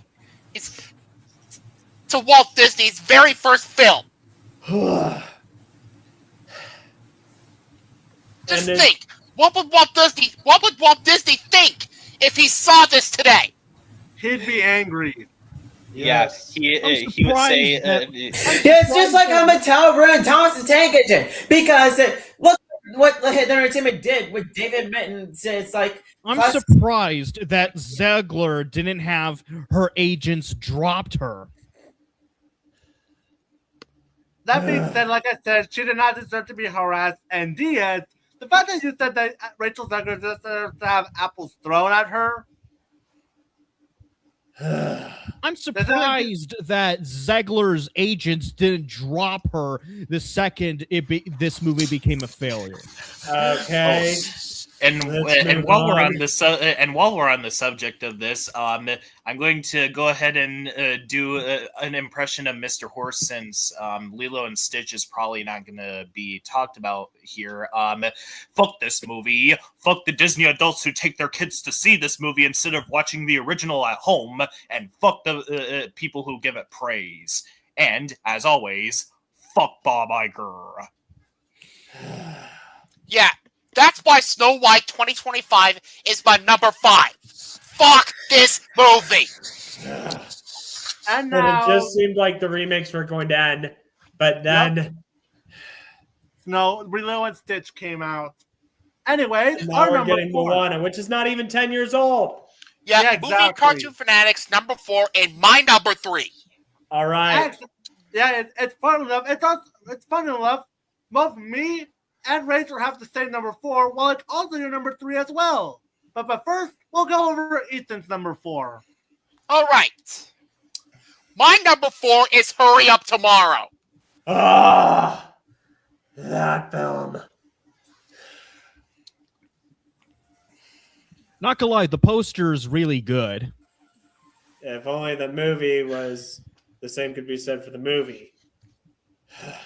The story of this film is just a hot mess. The screenplay is absolutely terrible. The directing by Trey Edward Schultz is awful. The acting is terrible. Jenna Ortega gives out the worst performance of her career.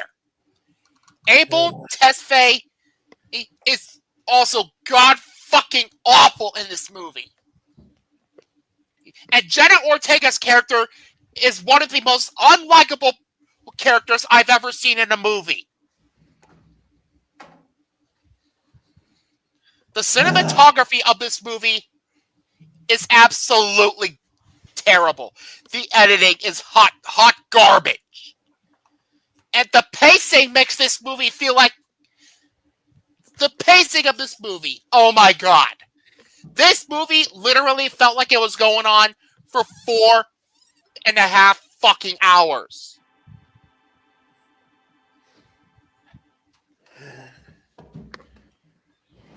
I mean, this movie moves at a snail's pace.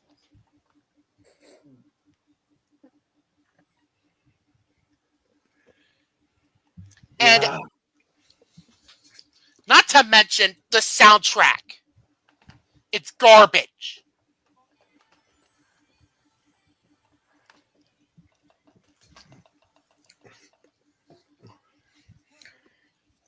And there's a scene in this movie where after Jenna Ortega's character frees the Weeknd's character, aka Abel Tesfaye. I think that's his is it Abel Tesfaye? Abel Tesfaye. Abel Tesfaye, thank you. So, after Jenna Ortega unties Abel Tesfafe's character, aka The Weeknd's character, from his bed, after she unties him from his bed, she literally sets his hotel room on fire. Who in the hell would do something like that?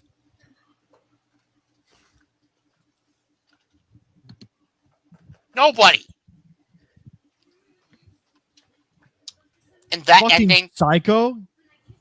yeah, and that ending can go fuck itself. Seriously. Mhm. And that's why Hurry Up Tomorrow is my number 4. Fuck this movie. And now it's time for me and Razor's number 4 and Ethan's number 3. This was the movie that became the meme of the year. And I think you know which one. Y'all know what's coming up next. War of the Worlds. It's you! It's you! How could you, man? How could you? Oh my god, this movie is terrible, but this movie is hilarious. Yes, like the only thing, it would have been number 1, but the only thing saving it from being any higher is that it's a movie that's fun to riff on. Like seriously though, like I said, I am convinced the Asylum made this movie and tried to use all that money to trick Ice Cube into this. I want to believe that. You This want to know film- the Metacritic score for this movie? What? 6. Ouch. And it has like a 1.0 on Letterboxd. The second lowest rated movie on that site, behind Dragon Ball Evolution. Like, where do we Ouch. begin with this? For starters, the way the invasion is presented is laughable. Like after seeing this, like I have a new appreciation. I wasn't crazy about the Tom Cruise one, which I might check out later, but I watched that movie yesterday. It's pretty good. yeah, I'll have to check it out again sometime. But like part of what made that film work is like, the invasion. Oh, we got to highlight see the Mitchell's invasion. comment, please. Here. I got another The one. one above it. Oh. What are you doing outside? What are you doing outside? Like, Ice Cube's character is a stalker who literally. Yeah, he literally like, it opened stalks up with people. him like stalking his daughter, being all a And muffin. we are supposed to root for really? this guy. Yeah, Oh, We're by the supposed to way- root for like this an guy. asshole like that. We can Oh, also by the root way, for there's a lot of. something. Oh yeah, there's a lot of Amazon product placement, as it's basically Like- the thing that solves the entire movie. If this Yeah, I movie was remember made you by sharing your worst MGM, moments that from- would explain a lot. Yeah, I remember you sharing your worst moments of 2025, and you shared that, and I thought it was something else, like instead of the actual screenshot. And Also, Ethan, The effects show are that laughable. tripod. All right, Yeah. I'm getting to it right now. Let me see if I can find it. Is it like? Did you find this movie hilariously bad?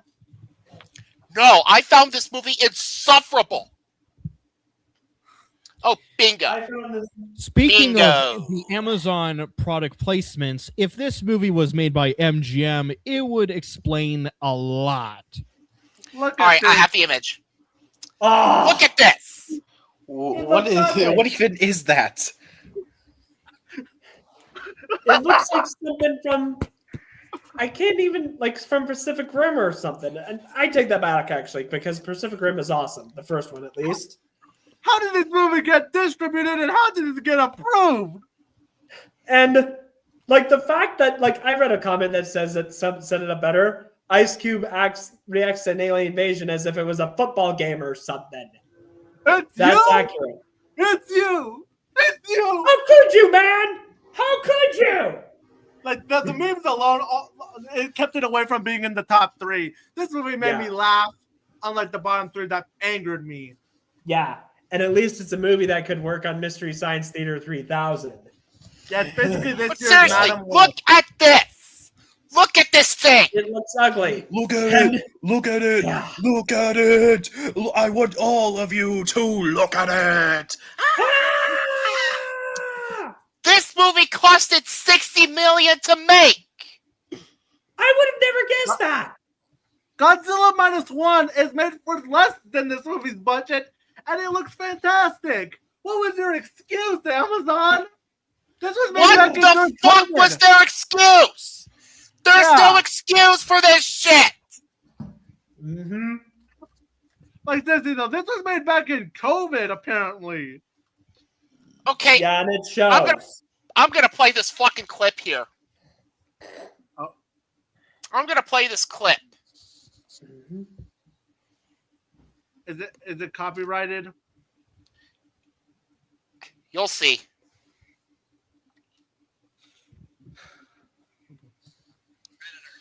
Give me a second. Oh, okay. If I were the director of this movie, this is what I would say to the visual effects artists. Okay, here we go. It's a fake. Empire State Photographic Department confirms it. Pack your things. Get out of my building. It's just you're fired. You're fired. Yep. That's what I would say to these visual effects artists for designing this disgusting thing. Like, what is this? You gotta look at this too. Yeah. And like this movie was like if you remove that stuff, like for a moment, like when I saw it on Movie Cartoons Fans' Worst Moments, I mean, it didn't have that thing. For a moment, I thought, oh, it was something else entirely. But then, well, wait, that's a screenshot for a movie? Ugh. Okay, if this movie was made by MGM, it would explain a lot. Yep. One Shameless product placement. Yep. The fucking product placement in this movie is Even ridiculous. more so than like all these because other this Adam Sandler movie movies heavily and stuff. relies on Amazon. I mean, for fuck's sake, you have a major studio of your own, Amazon. Why did he need even more money? Why did it have to come from Universal? Why? Again, Amazon has a major studio of their own that they bought.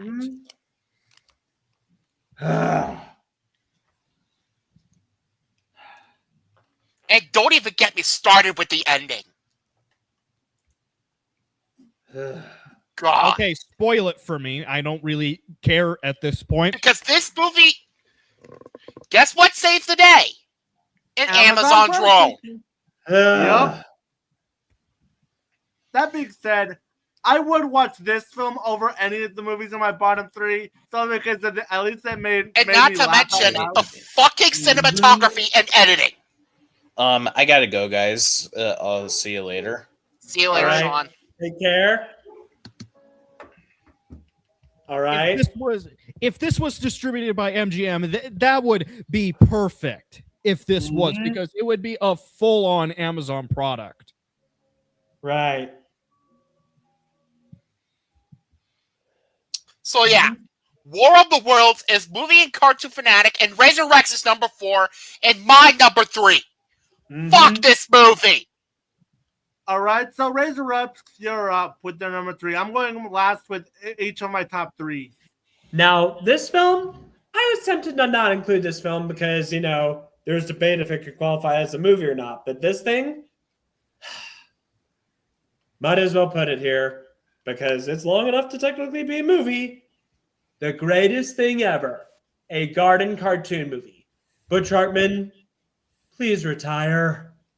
This film was just a compilation of episodes. And the stories were lame. And like the first, like as Sean pointed out, like when he did a stream earlier, it was just a ripoff of that SpongeBob episode Arg. And I got tired, like and look, as a Christian, I'm all for a good religious movie. But here, it just made me want to be watching VeggieTales or Prince of Egypt. And believe The it or not, film- I actually recorded all of our reactions to this thing, and it's coming soon. All right. And the animation was also Yeah, just it's laughable. created by the same exact cartoonist Butch Hartman, who's known for Danny Phantom, which is my favorite show. From him, he's a Phantom, the Tough Puppy, the Fairly Odd Parents, and the infamous Bunsen is a Beast, but it isn't as great as the other, the best three being Danny Oh yeah, and Phantom, he's also well known Fairly for Odd being Parents, a complete fucking douchebag. Right. and he didn't and- pay anything for like the commissioner, which is like stupid. Mhm. Like, Yeah. commission him in animation. This film Bro, This film is further proof that the sooner that Butch Hartman retires, the better. But then again, you can't really top John Crispolucci as a Nickelodeon cartoon creator that you can hate. bro, True. don't even get me started in this shit. Bro, this motherfucker is like one of the sickest human beings. Don't even get me started on him. Yeah. No. Look. All I'm saying is that Butch Hartman is tame in contrast to Yes, I someone know. like I'm him. aware of that. But see, yeah, and this film, like, the animation is laughable, and I got tired with Lenny the Lion. I believe that's what his name is. Him saying what the greatest thing ever is. I got tiring that very, very fast. Yeah. And this was the film that I chose to omit from my list altogether for this particular reason. Mm-hmm. Yeah. I don't want to talk about this thing. I really Yep. don't. It's stupid. Wait a minute. Let me put up a video clip. Fuck this movie. This isn't a movie. Oh, okay. No shit, it's not. But then again, I sat through Cocaine Cougar, and it was good. And there's debate if that could hardly be considered a movie or not. But yeah, this film was underwhelming. I mean, what do you expect? It's Butch Hartman. And believe it or not, it's only number 3. So you might be wondering, what could be worse than the greatest thing ever? Wait a minute. Every time that anyone says that the greatest thing ever, you just show this clip. To shut the fuck up. Bruh. Oh, it's so fucking funny. Yeah. So anyway, Play that clip moving on. anytime someone says greatest thing ever. Everybody. Okay. All right. So coming in Let's at move on. my number 3. You saw this one coming, didn't you? My top 3. These movies pissed me off. And kicking off my number 3 was the worst movie from the first half of the year. Y'all know where this one's I know going? what this one's gonna be. My Oh, third, boy. my in bronze place, it is The Woman in the Yard. Oh, man. Called Wait a it. minute. Not I showing the just poster. called it immediately. Oh, wait a minute. Why is it not showing? Let me fix it. Apparently, because something's not going right. Share this tab. Hopefully, it finally works. Why is it not showing? Apparently, Maybe it's a good thing that it's not showing in at least some way. oh wait. All right, let's get to this piece of shit. Oh, boy. Shall we? First off, before we get to the worst part about this movie, let's get the other problems out of this way. For one, it's a bore fest. And I mean a Mhm. big one at that. Just a dope. 95% of this movie is just watching the mother and her family bicker. And it's not I'm not- good arguing, like not anything compelling or anything. Like, to give you the most accurate perspective of how this movie is just bickering, let me just play it out like this, because apparently it's the only way that makes sense. All right. First off, This movie is only bickering, and I swear to God, the bickering is just insufferable. Like, and it's not even compelling bickering either. Like, it says, "Oh, look, there's a woman in the yard. Should we call the police?" No. Why not? Because I fucking hate you. First off, this movie is one movie where nothing happens for the majority of the runtime. And throughout this film, you're just stuck with the trope of bad Blumhouse horror movies. The characters are unlikable idiots. And yeah, there are jump scares in this movie.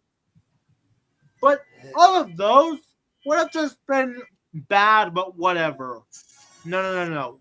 What propels this piece of shit to full-on irredeemable is the fucking ending.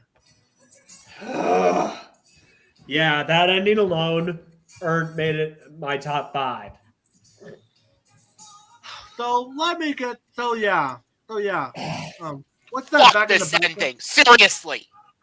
All right, sis, it's Fuck like it. yeah. First off, this movie's themes are about grief, and the woman in the yard is a fucking grief monster. But yeah, and this movie basically decides to have Ramona try to commit suicide, and you think she wouldn't do that up until the ending, where it was revealed with the fact that Ramona's name was in reverse. Yes, she did commit suicide in How this in movie. the hell is this movie not rated R? So let me get this straight, movie. If I am going through the loss of of someone I love, the best alternative is to commit toaster bath. I'm surprised that this movie didn't get rated R for that alone. What kind of message is that? Yes, totally. The best, I should always resort to killing myself. That's like, yeah. Great fucking message, writer of this piece of shit. Great message. As someone who has been dealt with the loss of family members and has had suicidal thoughts before, this movie genuinely disgusted me that this was allowed. Oh, and that's not the biggest piece of bullshit of this movie, by the way. Like, it gets worse. With in the end credits, where they had the nerve to put this bullshit. Where they put in a PSA message at the end where they said, and I quote, "If you or someone you know is in emotional distress or suicidal crisis, please remember you are not alone. There is always help available. Please reach out to the local health groups and organizations." Yeah, you don't get to say that after your movie ends with suicide. Point of view, you watch The Woman in the Yard ending. Like puke up a donkey's ass. What a shitload of motherfucking bullfuck. I mean, I'd rather eat snot and diarrhea vomited out of a buffalo's dick, and if you... Yeah. Like, this movie genuinely disgusted me. And for a while, this was my worst film of the year. And then I saw 2 other pieces of shit that were even worse. Oh boy. God help us all. I'm surprised that Woman in the Yard didn't get rated R for that ending. That really surprises me. But then again, the MPA is some MPA. And folks, me and Movie Cartoon Fanatic have the same number 2. And All that right. Murph's 2025. Wait a minute. Before we get to that movie, let's let Razor's number 2 go first. Oh, yeah. This film, for a Wait while, a minute, let me put it on. For a moment, it seemed like War of the Worlds would be the worst movie, but then the greatest thing ever came up. But this film did the impossible. This film made me hate Jenna Ortega in a movie role. My number 2 worst movie of 2025 is Hurry Up Tomorrow. We're going to be brief here because we've already talked about it before. This film, like as I mentioned before, it did the impossible. It made me hate Jenna Ortega in a movie role. I like Jenna Ortega in movies. It did the impossible. And then like, Abel, please just stick to music. Like, it was just nonsensical. And that scene, oh, yeah. This film, yeah. I wish I could say more, but like we've already talked about it more. And I'm going to say it again. Abel, please just stick to music. All right. So yeah, and now me and Ethan have the same number 2. And Our yes, it is Smurfs 2025. Bro, don't even get me started on this fucking movie. Bro, I watched it. It's so ass. Not gonna lie. All right, fucking movie cartoon ass. fanatic. Go I'll ahead go- and you go first. All right, let's get into this piece of shit, shall we? First off, look, I am someone who actually does care about this franchise quite a bit, actually. In fact, all throughout last year and this year, I've actually been doing a bit of research about this franchise's history. And it's a shame, too, that this movie was as bad as it was because, wow, the lack of respect this movie had towards the Smurfs couldn't be any more apparent. Like this movie does not understand a single thing about Peyo's legacy. Yeah, the legacy that literally brought joy to millions, especially those in France and Belgium. But even more so when you realize that if the Smurfs never existed, Hanna-Barbera would have died, and they would have gone bankrupt in the 80s, which meaning that Cartoon Network would not exist. So yeah, I mean, if Cartoon Network wouldn't have existed, then we could have had Nickelodeon too, and Disney cartoons would like die out quicker. Yeah, and boy howdy. And look, the live action Smurf movies weren't good, but after this abomination, it makes those movies look like Citizen Kane. Exactly. This makes those movies look like masterpieces in comparison. Like, I'm dead serious. This movie is that bad. Okay, first off, there is so much wrong with this movie. First off, this movie tries to do what both of the live-action movies did, as well as do what Lost Village movies did, and somehow it managed to be even worse, as this has a terrible use of the live-action setting, as it had no reason to be in live action. Exactly. This movie had no reason. This movie had no reason to be live action. And what if Papa? And what if one of fucking Gargamel's like siblings that were in the movie? They didn't exist in the fucking 1981 season. Isabel Belgium 1981 extremely obscure fucking theoretical shorts. Like they exist in the fucking Paramount. We see no reference of Roosevelt in the fucking in other of the fucking medias. What the fuck is wrong with these people? First off, let's get into the story of this piece of shit. They just want shit. They just want to make shit in front of fucking everyone. I came up with something. Look at my YouTube comment. The story. The story is literally just Smurfs the Lost Village all over again, but way more, but way more unoriginal. Like, this movie is the best way to sum it up is that it's basically the Emoji Movie, but with the Smurfs coat of paint on it. Yep. The moment I saw the influencer Smurf, I was like, I'm out. All right. Highlight Mitchell's comment, please. Highlight Mitchell's comment. I'm trying to get it on screen now. Of that scene, please. Yeah, that scene. Yes. Transformers 1 did it better. Yes. Highlight mine. Transformers 1 did it so much better. Yeah. I actually have to an alternative reality where you. this movie ended up 10 years being ago, made I for the saw it. assholes I that saw own it the like original. during my freshman year of college. Like, Can and you it was let me so speak, fucking... please? Okay. Imagine an alternative reality where this movie ended up being made for the assholes that own the original cartoon. Yeah, like seriously though, the thing that this would not be as bad as this. But, and of course, we have the comedy, which is not funny. The jokes in this movie are juvenile. Plain and simple. Because this movie heavily relies on fucking Smurf puns. And we'd be forgiving of that because, they've sent Smurf a lot in other media. But this one has probably the worst uses of it. Yes. There's that one Smurf. There's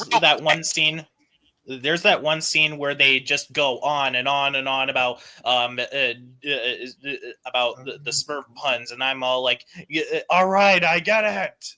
Mm-hmm. And then, of course, there's No Name Smurf, a character we don't care about, nor do we have any reason to. Yeah, he's basically just Gene from the Emoji Movie. Don't even get me started. If he had plastic surgery with high five. And of course, we have, the worst character in this movie with Rosamel, who's not only annoying, unfunny, and stupid, but he treats his brother Gargamel like shit. And the movie literally decided to pull a Little Mermaid 2 by making Gargamel's crazy brother.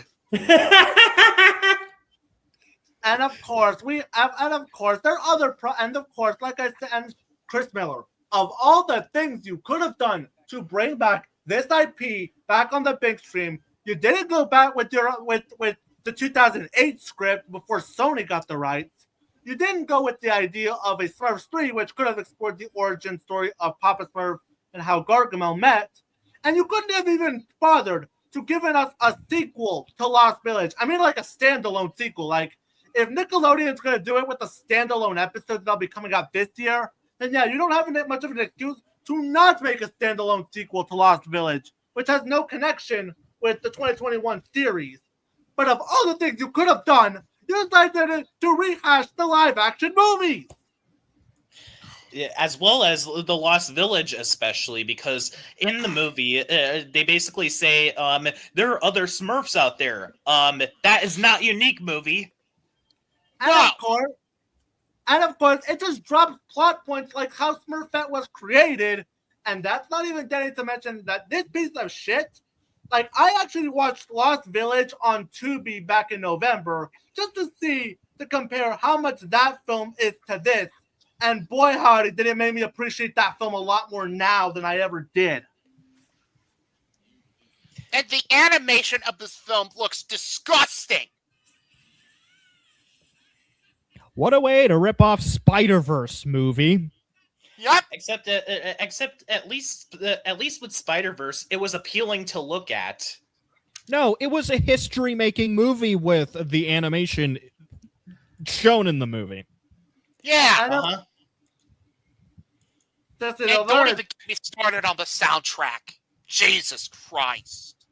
Bro, Rihanna and Smurfette is like infamously like mid, not gonna lie.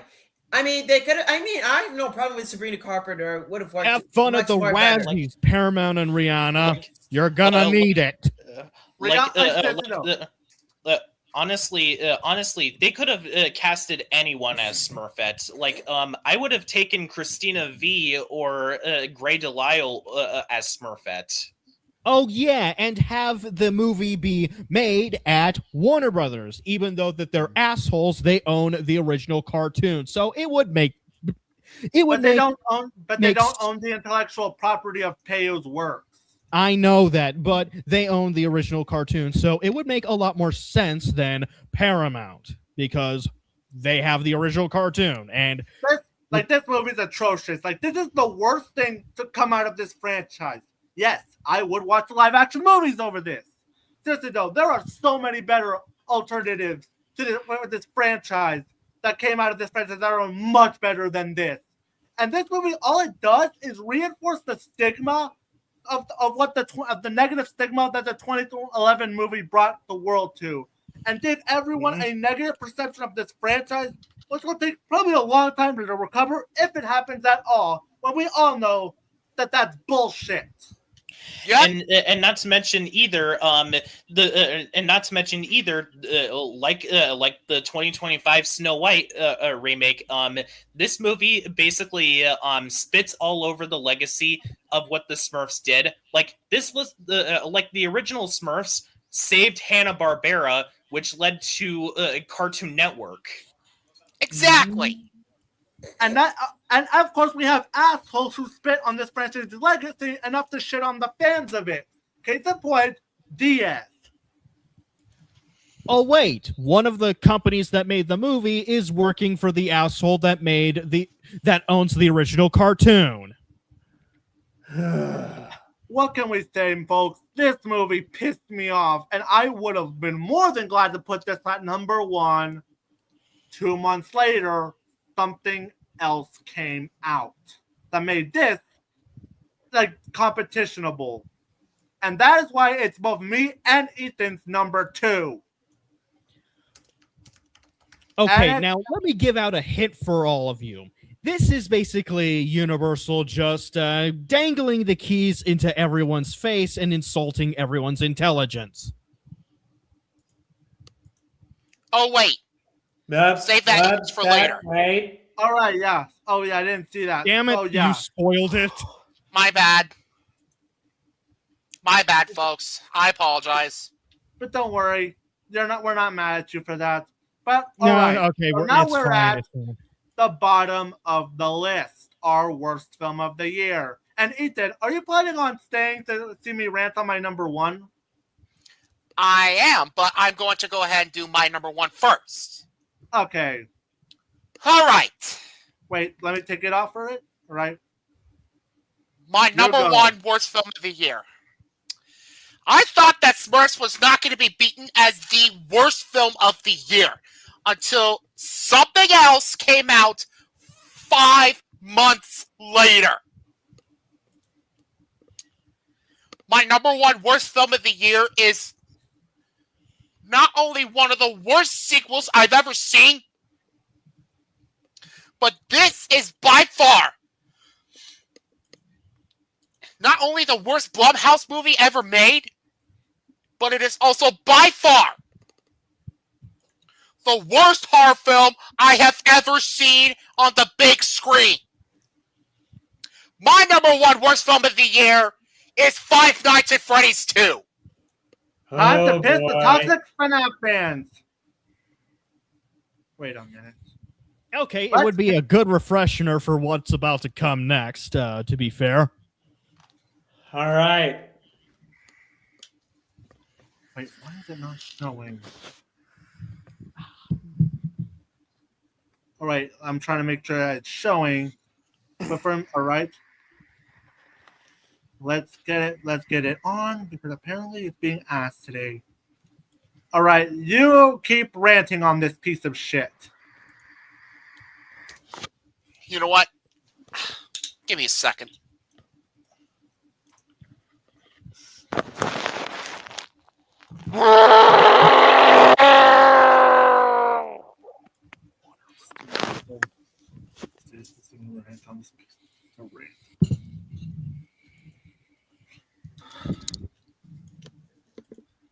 You know what? Glasses are coming off.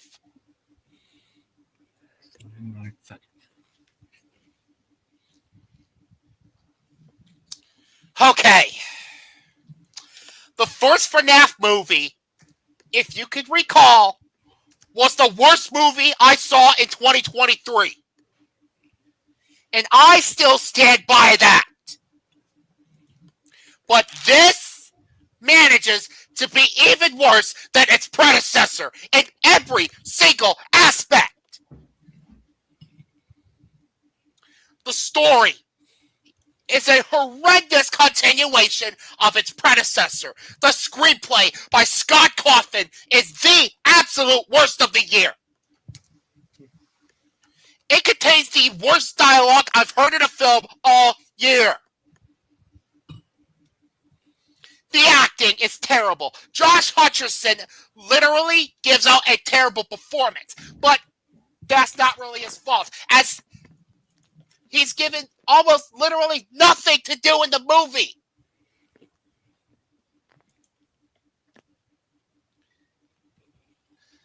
The actress that played Abby isn't given that much to do in the movie either. What do you think of Matt Pat's performance? Huh? What do you think of Matt Pat's performance? He was in this. Oh my god.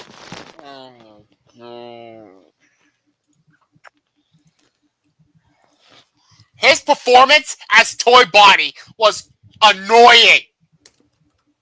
You know, he needs an agent to be in better movies. Yeah. But by far, the worst performance in this entire movie easily goes to Wayne Knight as Mr. Byrne. Yeah, that teacher was a dick. My god, he got on my nerves real fast. The cinematography is absolutely atrocious. The editing is hot garbage. And the pacing, oh my god. This has the worst pacing of the year. This movie felt like it was going on for 5 fucking hours. And the design of the animatronics, I'm sorry, they looked absolutely atrocious. The scares in this movie are obnoxious. Fuck this movie. You can basically see these scares coming from a mile away.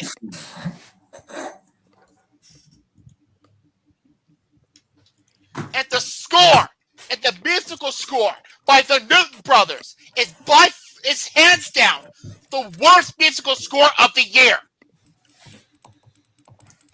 Oh no! Jesus fucking Christ! I mean, the Newton brothers already did things like Life of Chuck.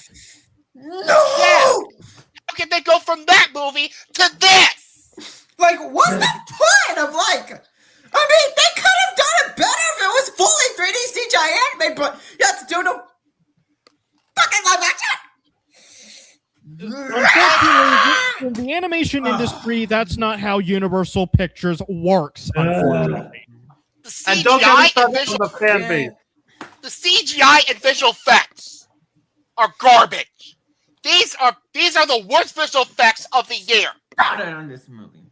These are the worst. This has the worst CGI and visual effects I've seen in a movie all year.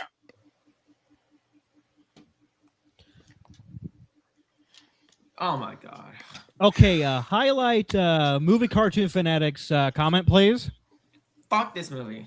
Sorry. Yes, which brings to No, something. shut your bitch I'm ass not a up. fan of something when people use that stuff. It was made for the fans. Yeah. I hate this excuse. So do I. I'm a guy. That is one of My the most comment. That's an excuse for low quality. What Because they want, if- why they made this movie. Now highlight my comment. Yes. Exactly. And oh, by the way, Scott Cawthon claimed that he tried to listen for feedback to improve his script. Where did that feedback go? I don't even have to. You guessed it. I don't even have to drop an fucking F-bomb for this a little bit. fans. The face says it all. This features the worst ending of the year. Is anybody else getting freaked out yet? So anticlimactic. So, in conclusion, Five Nights at Freddy's 2 is without question. In conclusion, Five Nights at Freddy's 2 manages to be even worse than its predecessor in every single aspect. Worst movie. It is by far the worst horror film that I have ever seen in a theater, and without question, the worst movie that Blumhouse has ever made. And that is why Five Nights at Freddy's 2 is without question the worst movie that I saw in 2025. Fuck this movie. I'm All done. right, Razor, you're up. I quit. All right, so is it my turn? Yes, I'm saving my worst one for last. Yeah, it's your turn. All right. My number one worst movie of 2025 is, and this is, and look at that. Obvious. It's another Amazon film. Like, see, okay, for a bit of backstory. When I saw Double Toasted describe this film as worse than War of the Worlds, which, I mean, I thought, okay, I have to check it out. And I have to agree, my number one worst movie of 2025 is Playdate. Where do I begin with this film? You didn't see, but I was doing a Razor face Rex's palm. worst movies. Yeah. I see you put it in plural. Yeah. This movie.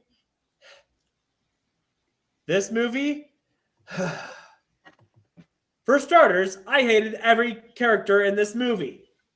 Hey, movie cartoon fanatic. Yes, I'm it aware. says movies, not movie. Oh, fuck. All right. Wait, there's more than one play date? Okay, different side. So this film. Okay. The biggest problem with this film is I hate everyone in this movie. Like, Kevin James is a pathetic wimp. Ellen Richardson is psychotic. And I mean, like, not like a good kind of psychotic, like a good kind of crazy, like, dude, you're crazy. You're endangering the lives of other people. Like, there was this one sequence, and I hated the bully characters. I mean, that's a given, but the kid they were picking on was kind of just asking to be bullied. And the villains were lame, and I felt no chemistry. And earlier on, I mentioned how I hated every characters. Well, there was this Chuck E. Cheese parody. I hated the mascots here as well because they were total douches. I'm sorry for my language. They were total jerks. And the ending, was stupid and it was unearned. It was I could have forgiven it, because you get a kick out of how over the top and stupid it was, but it was unearned. And this film, it broke one of the biggest sins in movies, making you wish you were watching something else instead. This movie made me not wish I was watching multiple movies. Made me wish I was watching multiple movies instead. It made me wish I was watching Jurassic Park. It made me wish I was watching Reservoir Dogs. It made me wish I was watching that movie that they were watching on the screen. It made me wish they were. You get the idea. And, It made Razor Rex think. It made Razor Rex want to watch War of the Worlds 2025 Yes, it did. Because at least with War of the Worlds 2025, I could rip on it. Here, it was just made. I just did you know that Razor Rex wants to Razor Rex would rather watch Smurfs 2025 than this movie. And that film was on the I'm not watching that mentions. But given the choice between Playdate and Smurfs with that, okay, debated there, but you get the idea. This film was my worst movie. And by the way, play a drinking game for every time they say the word bitch in this movie. Yes, I forgot that you could play a drinking game every time they say the word bitch. Seriously, what is with this movie's obsession with the word bitch? They would say bitch more than Scary Terry from Rick and Morty. So yeah, I'm done with this movie. This movie is my worst movie of the year. And now for the big one, and I'm sure Sean will be quoting me on this. Yeah. My worst film of the year. Now I'm gonna give out a hint for all of you. This is basically Universal dangling keys to everyone's face. No, don't show that. No, wrong one. Which one? Okay. This is basically Universal dangling a key to everyone's face and insulting their intelligence. That's the hint for all of you. I think it's Gabby's Dollhouse, the movie. Oh my god, you spoiled it again. Wow. But then again, y'all knew this was number one from the very fucking beginning. The one that caused a lot, and I do mean a lot of drama. Oh wait, Hey Ryan, I do apologize for spoiling it. That's okay. That's okay. Not that it would have been a surprise if y'all knew me for the longest time.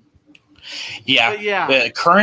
Currently, as of 2026, this is currently in the bottom 3 for animated movies released in the 2020s decade. And yes, I do consider this as an animated movie because of the fact that it's a live action animation hybrid movie. The only two that are worse so far are Ryan's World the movie, Titan Universe Adventure, and the Rodfellas movie. But this is in the bottom 3, that's for sure. Oh, good God. Yeah, like the fact that it caused drama on Discord alone should be baffling. But that's not the worst thing to come out of this, though. No, it was the experience with this excruciating piece of garbage. You know what? I'm going to say it right now. When it comes to Universal Pictures as a company, I find them to be an absolute piece of shit when it comes to their animated library. Oh my God, where in the fuck do we start with this? Let's save the worst one for last. From the bumbling idiots that brought you Bye Bye Blackboard and the 2015 Minions movie. Let's start with what this disgrace calls a story. It is filled to the brim with filler. With tension that is non-existent. There are also moments where the movie tries to be funny at the worst possible moments. Yeah, like 2 scenes in particular involves one where it was Cookie Bobby, and of course the piece of shit in the trailer that was even worse in the film when Chumsley literally takes the dollhouse, and it was supposed to be a sad moment until that stupid cupcake character thought themselves they said this. Oh, oops! Looks like Cakey got bakey. God, Universal is such a stupid fucking idiot in the animation industry. And of course, this story is non-existent. We have, of course, Gabby talking to the audience, and it's not the least bit self-aware about it. Like, at least the Dora movie was self-aware. This wasn't. And of course, it's sickly sweet. But what else I said? Oh, and then forget to mention that they referenced Shrek in this. They what? Yes, Shrek made a cameo in this. Oh, come on! You could have just had Woody Woodpecker. I mean, look at the stupid idiots that released this thing. And of course, this movie is writing, like I said, the tension and story does not matter. But of course, we have, the characters. We'll save the worst one for last. Cookie Bobby was insufferable, but Cat Rat is up there with the worst ones of the year. He's legitimately the reason as to why the dollhouse ended up rolling away from the house that Gabby and her grandmother went to. He could have just waited until they got back. And not once is this movie funny nor engaging. I was bored as shit with this. Like, I wanted to just stop watching it during me and Sean and Ryan's watch through this garbage. Yeah,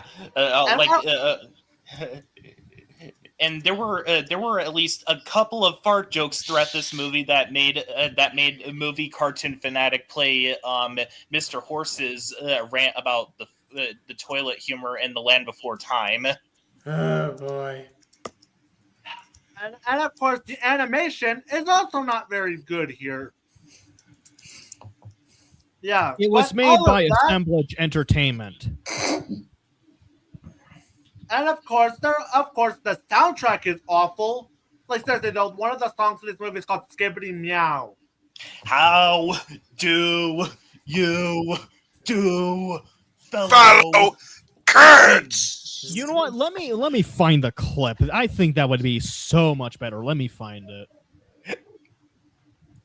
And of course, we need to get. Of course, there is the worst one, the one that solidified it as the worst. You do, fellow kids. And of course, we now get to the part that solidified this film as my worst film of the year. Chumsley. He's literally just Lotso from Toy Story 3, but the movie wants us to sympathize with him. Seriously though, like I am not kidding. Like, of course we have the Girl Scouts, which aren't they supposed to be the real villains here? Because breaking into someone's house and stealing from them is a crime. And of course, this movie has there's also world building problems as well. Like seriously though, how do these people not know that these toys are alive? It tries to be Toy Story 2 and 3, but terrible. But now we have Chumsley, who is quite possibly the worst character of the entire year. As this piece of shit expects us to sympathize with him. Like he legitimately tries to guilt trip Gabby into thinking that she's just as awful as the one who quote unquote abandoned him, even though his owner didn't even abandon him in the first place.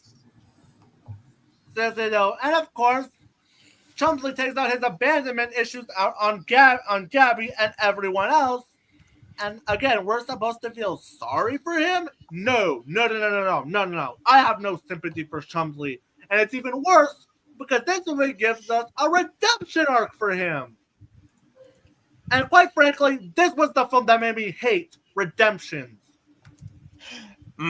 Another movie that did this exact same thing was Raya and the Last Dragon. Like seriously though. Oh no, he doesn't get punished or get left to be wallowing in his own pettiness. No, he gets exactly what he wants. So this movie's, and of course, we have the movie's terrible messages. On top of that, let's steal other people's stuff. We also have, of course, we also have the message of we should totally let villains have their way. And then this one really upsets us. And y'all, we've talked about it before when I talked about SpongeBob. The growing up message is abysmal. Yes. What this movie is basically saying to its audience is that you should just not grow up at all, despite the fact that if we don't grow up mentally, we get people like Chris Chan. And this movie is a dumpster fire on all accounts. And no, I am not giving it the excuse of, oh, but it's a movie made for preschoolers. You shouldn't be harsh on it. No, we will treat it like dog shit because it's a dog shit movie. Like when we making excuses for movies like this is what leads us to getting other abysmal movies in of themselves, like Ryan's World, the movie, Titan Universe Adventure, or the Oogie Loves movie. Keep in mind that I believe this movie made more money than one battle after another. It also made more. Chainsaw Man Razork beat Universal's ass. It also made more money than the bad guys too. What are your thoughts on this movie, Cartoon Fanatic? I think he's already explained it enough. And also that one image. Pull that up, please. This. What? Now imagine an alternative. Okay, if you wanted to not be rated PG for an animated feature, Universal, you could have just done something in the vein of Predator, Killer of Killers. What do you think? Okay, what were you going to say? this is inexcusable. How did this get an A+ cinema score? Universal, if you wanted to not be rated PG for an animated feature, you could have just done something in the vein of Predator Killer of Killers. And oh yeah, and don't get me started on the defense, but it's for kids. We have, of course, idiots like Alex defending this shit. Using the "it's for kids" defense is exactly what leads us to getting other garbage movies in of themselves, like Ryan's World, the movie, Titan Universe Adventure, and the Oogie Loves movie. And it's even worse when it has a terrible message. So yeah, we have every reason to hate this. And of course, Isaac Hartley got shit from it from little Timmy, and Zero Fella got called a loser for their non-review on Letterboxd. This is the epitome of everything wrong with movies, children's movies of today. As it has everything I hated in both Smurfs 2025 and in The Woman in the Yard. It has the try-hardest and unfunny humor and makes a mockery out of animation of Smurfs. And it has the terrible message of The Woman in the Yard. Okay, I'm just gonna say this again. If Universal, if you wanted to not be rated PG for an animated feature, you could have just done something in the vein of Predator Killer of Killers. But no, that's not how you work for animation, unfortunately. You're just fucking stupid. Now I have to ask this question. Is this the worst DreamWorks animation movie? Well, it's the worst theatrical one. Yeah, it's the worst, not gonna lie. And one of the worst animated movies from Universal. Yeah. Okay. I prefer watching... Hey, can I say something? Sure. What if this movie actually got a sequel and Keanu Reeves was set to play the villain? No, don't. Bro, this don't movie even start this any shit. ideas. Bruh, are you fucking high? Okay. What are your now thoughts on that movie, Cartoon Fanatic? No. Nothing's getting me to watch Gabby's Dollhouse Imagine 2. an alternative reality where imagine an alternative reality where this movie did not exist and that Universal actually respected the intelligence of people. Now bring up my photo, please. This is what we could have gotten if they didn't insult our intelligence. Way better. Yeah. Now, something like... They could have also would have done, maybe like a Woody Woodpecker or a Casper movie. No. Hold up. If they wanted to not be rated PG as an animated feature, they could have just done something in the vein of Predator Killer of Killers. Okay, you already said that, man. Yeah, we get it. Yeah. Okay, and would you want Keanu Reeves to play the villain in the sequel? Never. That guy is too good to be in anything like this. So yeah. Universal, you absolutely suck. So yeah, in closing, because I never want to talk about this piece of shit again for as long as I live. So that way I don't have to rekindle up any drama. Which, for the record, they have apologized, but that's a different story for another day. But we won't talk about that. Let's not get into that. But anyway, this is the last time I'm ever going to say anything about this piece of shit. Fuck this movie. Universal, please do better. Oh wait, no you won't, because you have the Cocomelon coming up next. God damn, you really should get into adult animation, man. And so far, this is in my personal bottom 3 for the worst animated. The next couple of years, it's gonna be brain rot because ever since we might be getting a Cocomelon movie, and don't even get me started on. Now, believe it or not, Universal has never made a PG-13 or R-rated animated movie. Maybe they can make an R-rated Jurassic Park animated movie, or basically a horror film. But yeah, this is in my bottom. This is in my bottom 3 for animated movies from the 2020s decade. The only ones being worse being the Rodfellows movie and Ryan's World, the movie, Titan Universe Adventure. All right, so movie Cartoon Fanatic. What do you have to say to those that actually gave that? What do you have to say to those that actually caused this movie to get an A+ on Cinema Score? to quote the Falcon from Captain America, Brave New from the MCU, you gotta do better. You gotta step up. And what do you have to say to those that actually say it's just a kids movie? 2 words. There's a reason why Universal was in shows like I Hate Everything and Animated Atrocities. Yeah, like, seriously, no. Anyone who makes that excuse, please be sure to show them good actual movies based off preschool movies. We've been given good ones. Yeah. Stop flexing on getting Star helps the movie. You guys are the reason as to why animation is considered a genre instead of a medium for animated movies. Stop flexing on this company movie. that inspired DreamWorks so much. They tried to do an animated movie for older audiences, and yet people were absolutely fucking merciless. This movie sucked. It is one of the worst movies DreamWorks have made. It's only because Megamind 2 is still worse. But this is a close second. And I have no problem calling this the worst movie of the year. And thank God I never have to talk about this piece of shit ever again for as long as I live. And yet, Movie Culture Fanatic, how dare you put this movie on your #1 worst movie of 2025? This is just, it kills this movie. Shut up. And yet, Sony, people were so absolutely merciless to Sony for doing a movie for older audiences. Oh yeah, I was just mocking those. I was only mocking those making up that stupid excuse. Yeah, So, okay. yeah. My statement should tell you a lot. So yeah. Between DreamWorks and Sony. Yep. And now I can finally never talk about this piece of shit. So Gabby's Dollhouse the movie. See you never again. And I'm gonna head out now. See you later.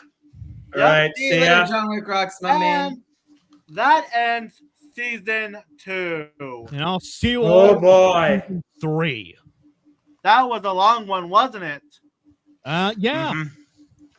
Hopefully in season 3 it'll be a lot fun. Oh wait, This I is forgot to do something. This live stream is almost as long as I can Bo's invite one of my made. friends to join if you're okay with that, Movie Cartoon Fanatic, okay? Well, it only really allows 6, so Yeah. Okay, let me say something. This live stream is almost as long as Bo is Afraid. yeah, we had a lot to say about these movies, didn't we? Yeah. Yeah. And like I can tell that things are only going to get worse once we see the release of the Cocomelon movie in 2027, but that'll be a while. So Wait. I just noticed that I think Razor X, can I say something to you? No, no, I meant Ryan or Sean. What is it? I meant Sean.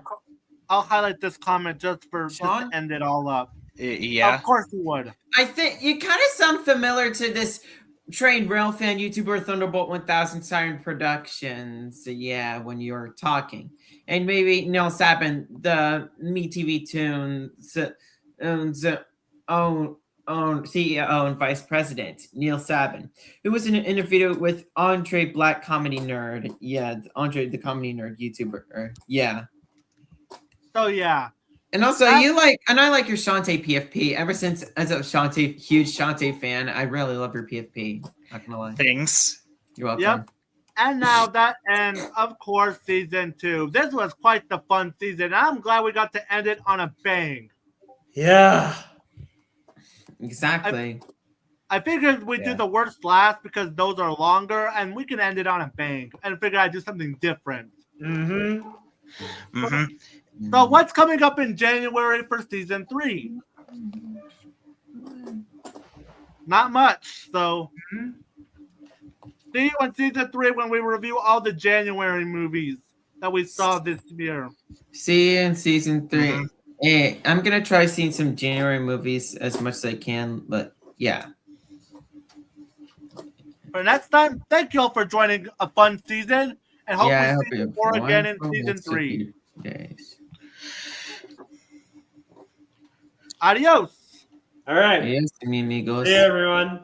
Bye, everyone. You know what? See ya. This Green Ralph fan YouTuber Christopher Kovacs would say, keep on steaming. Woo!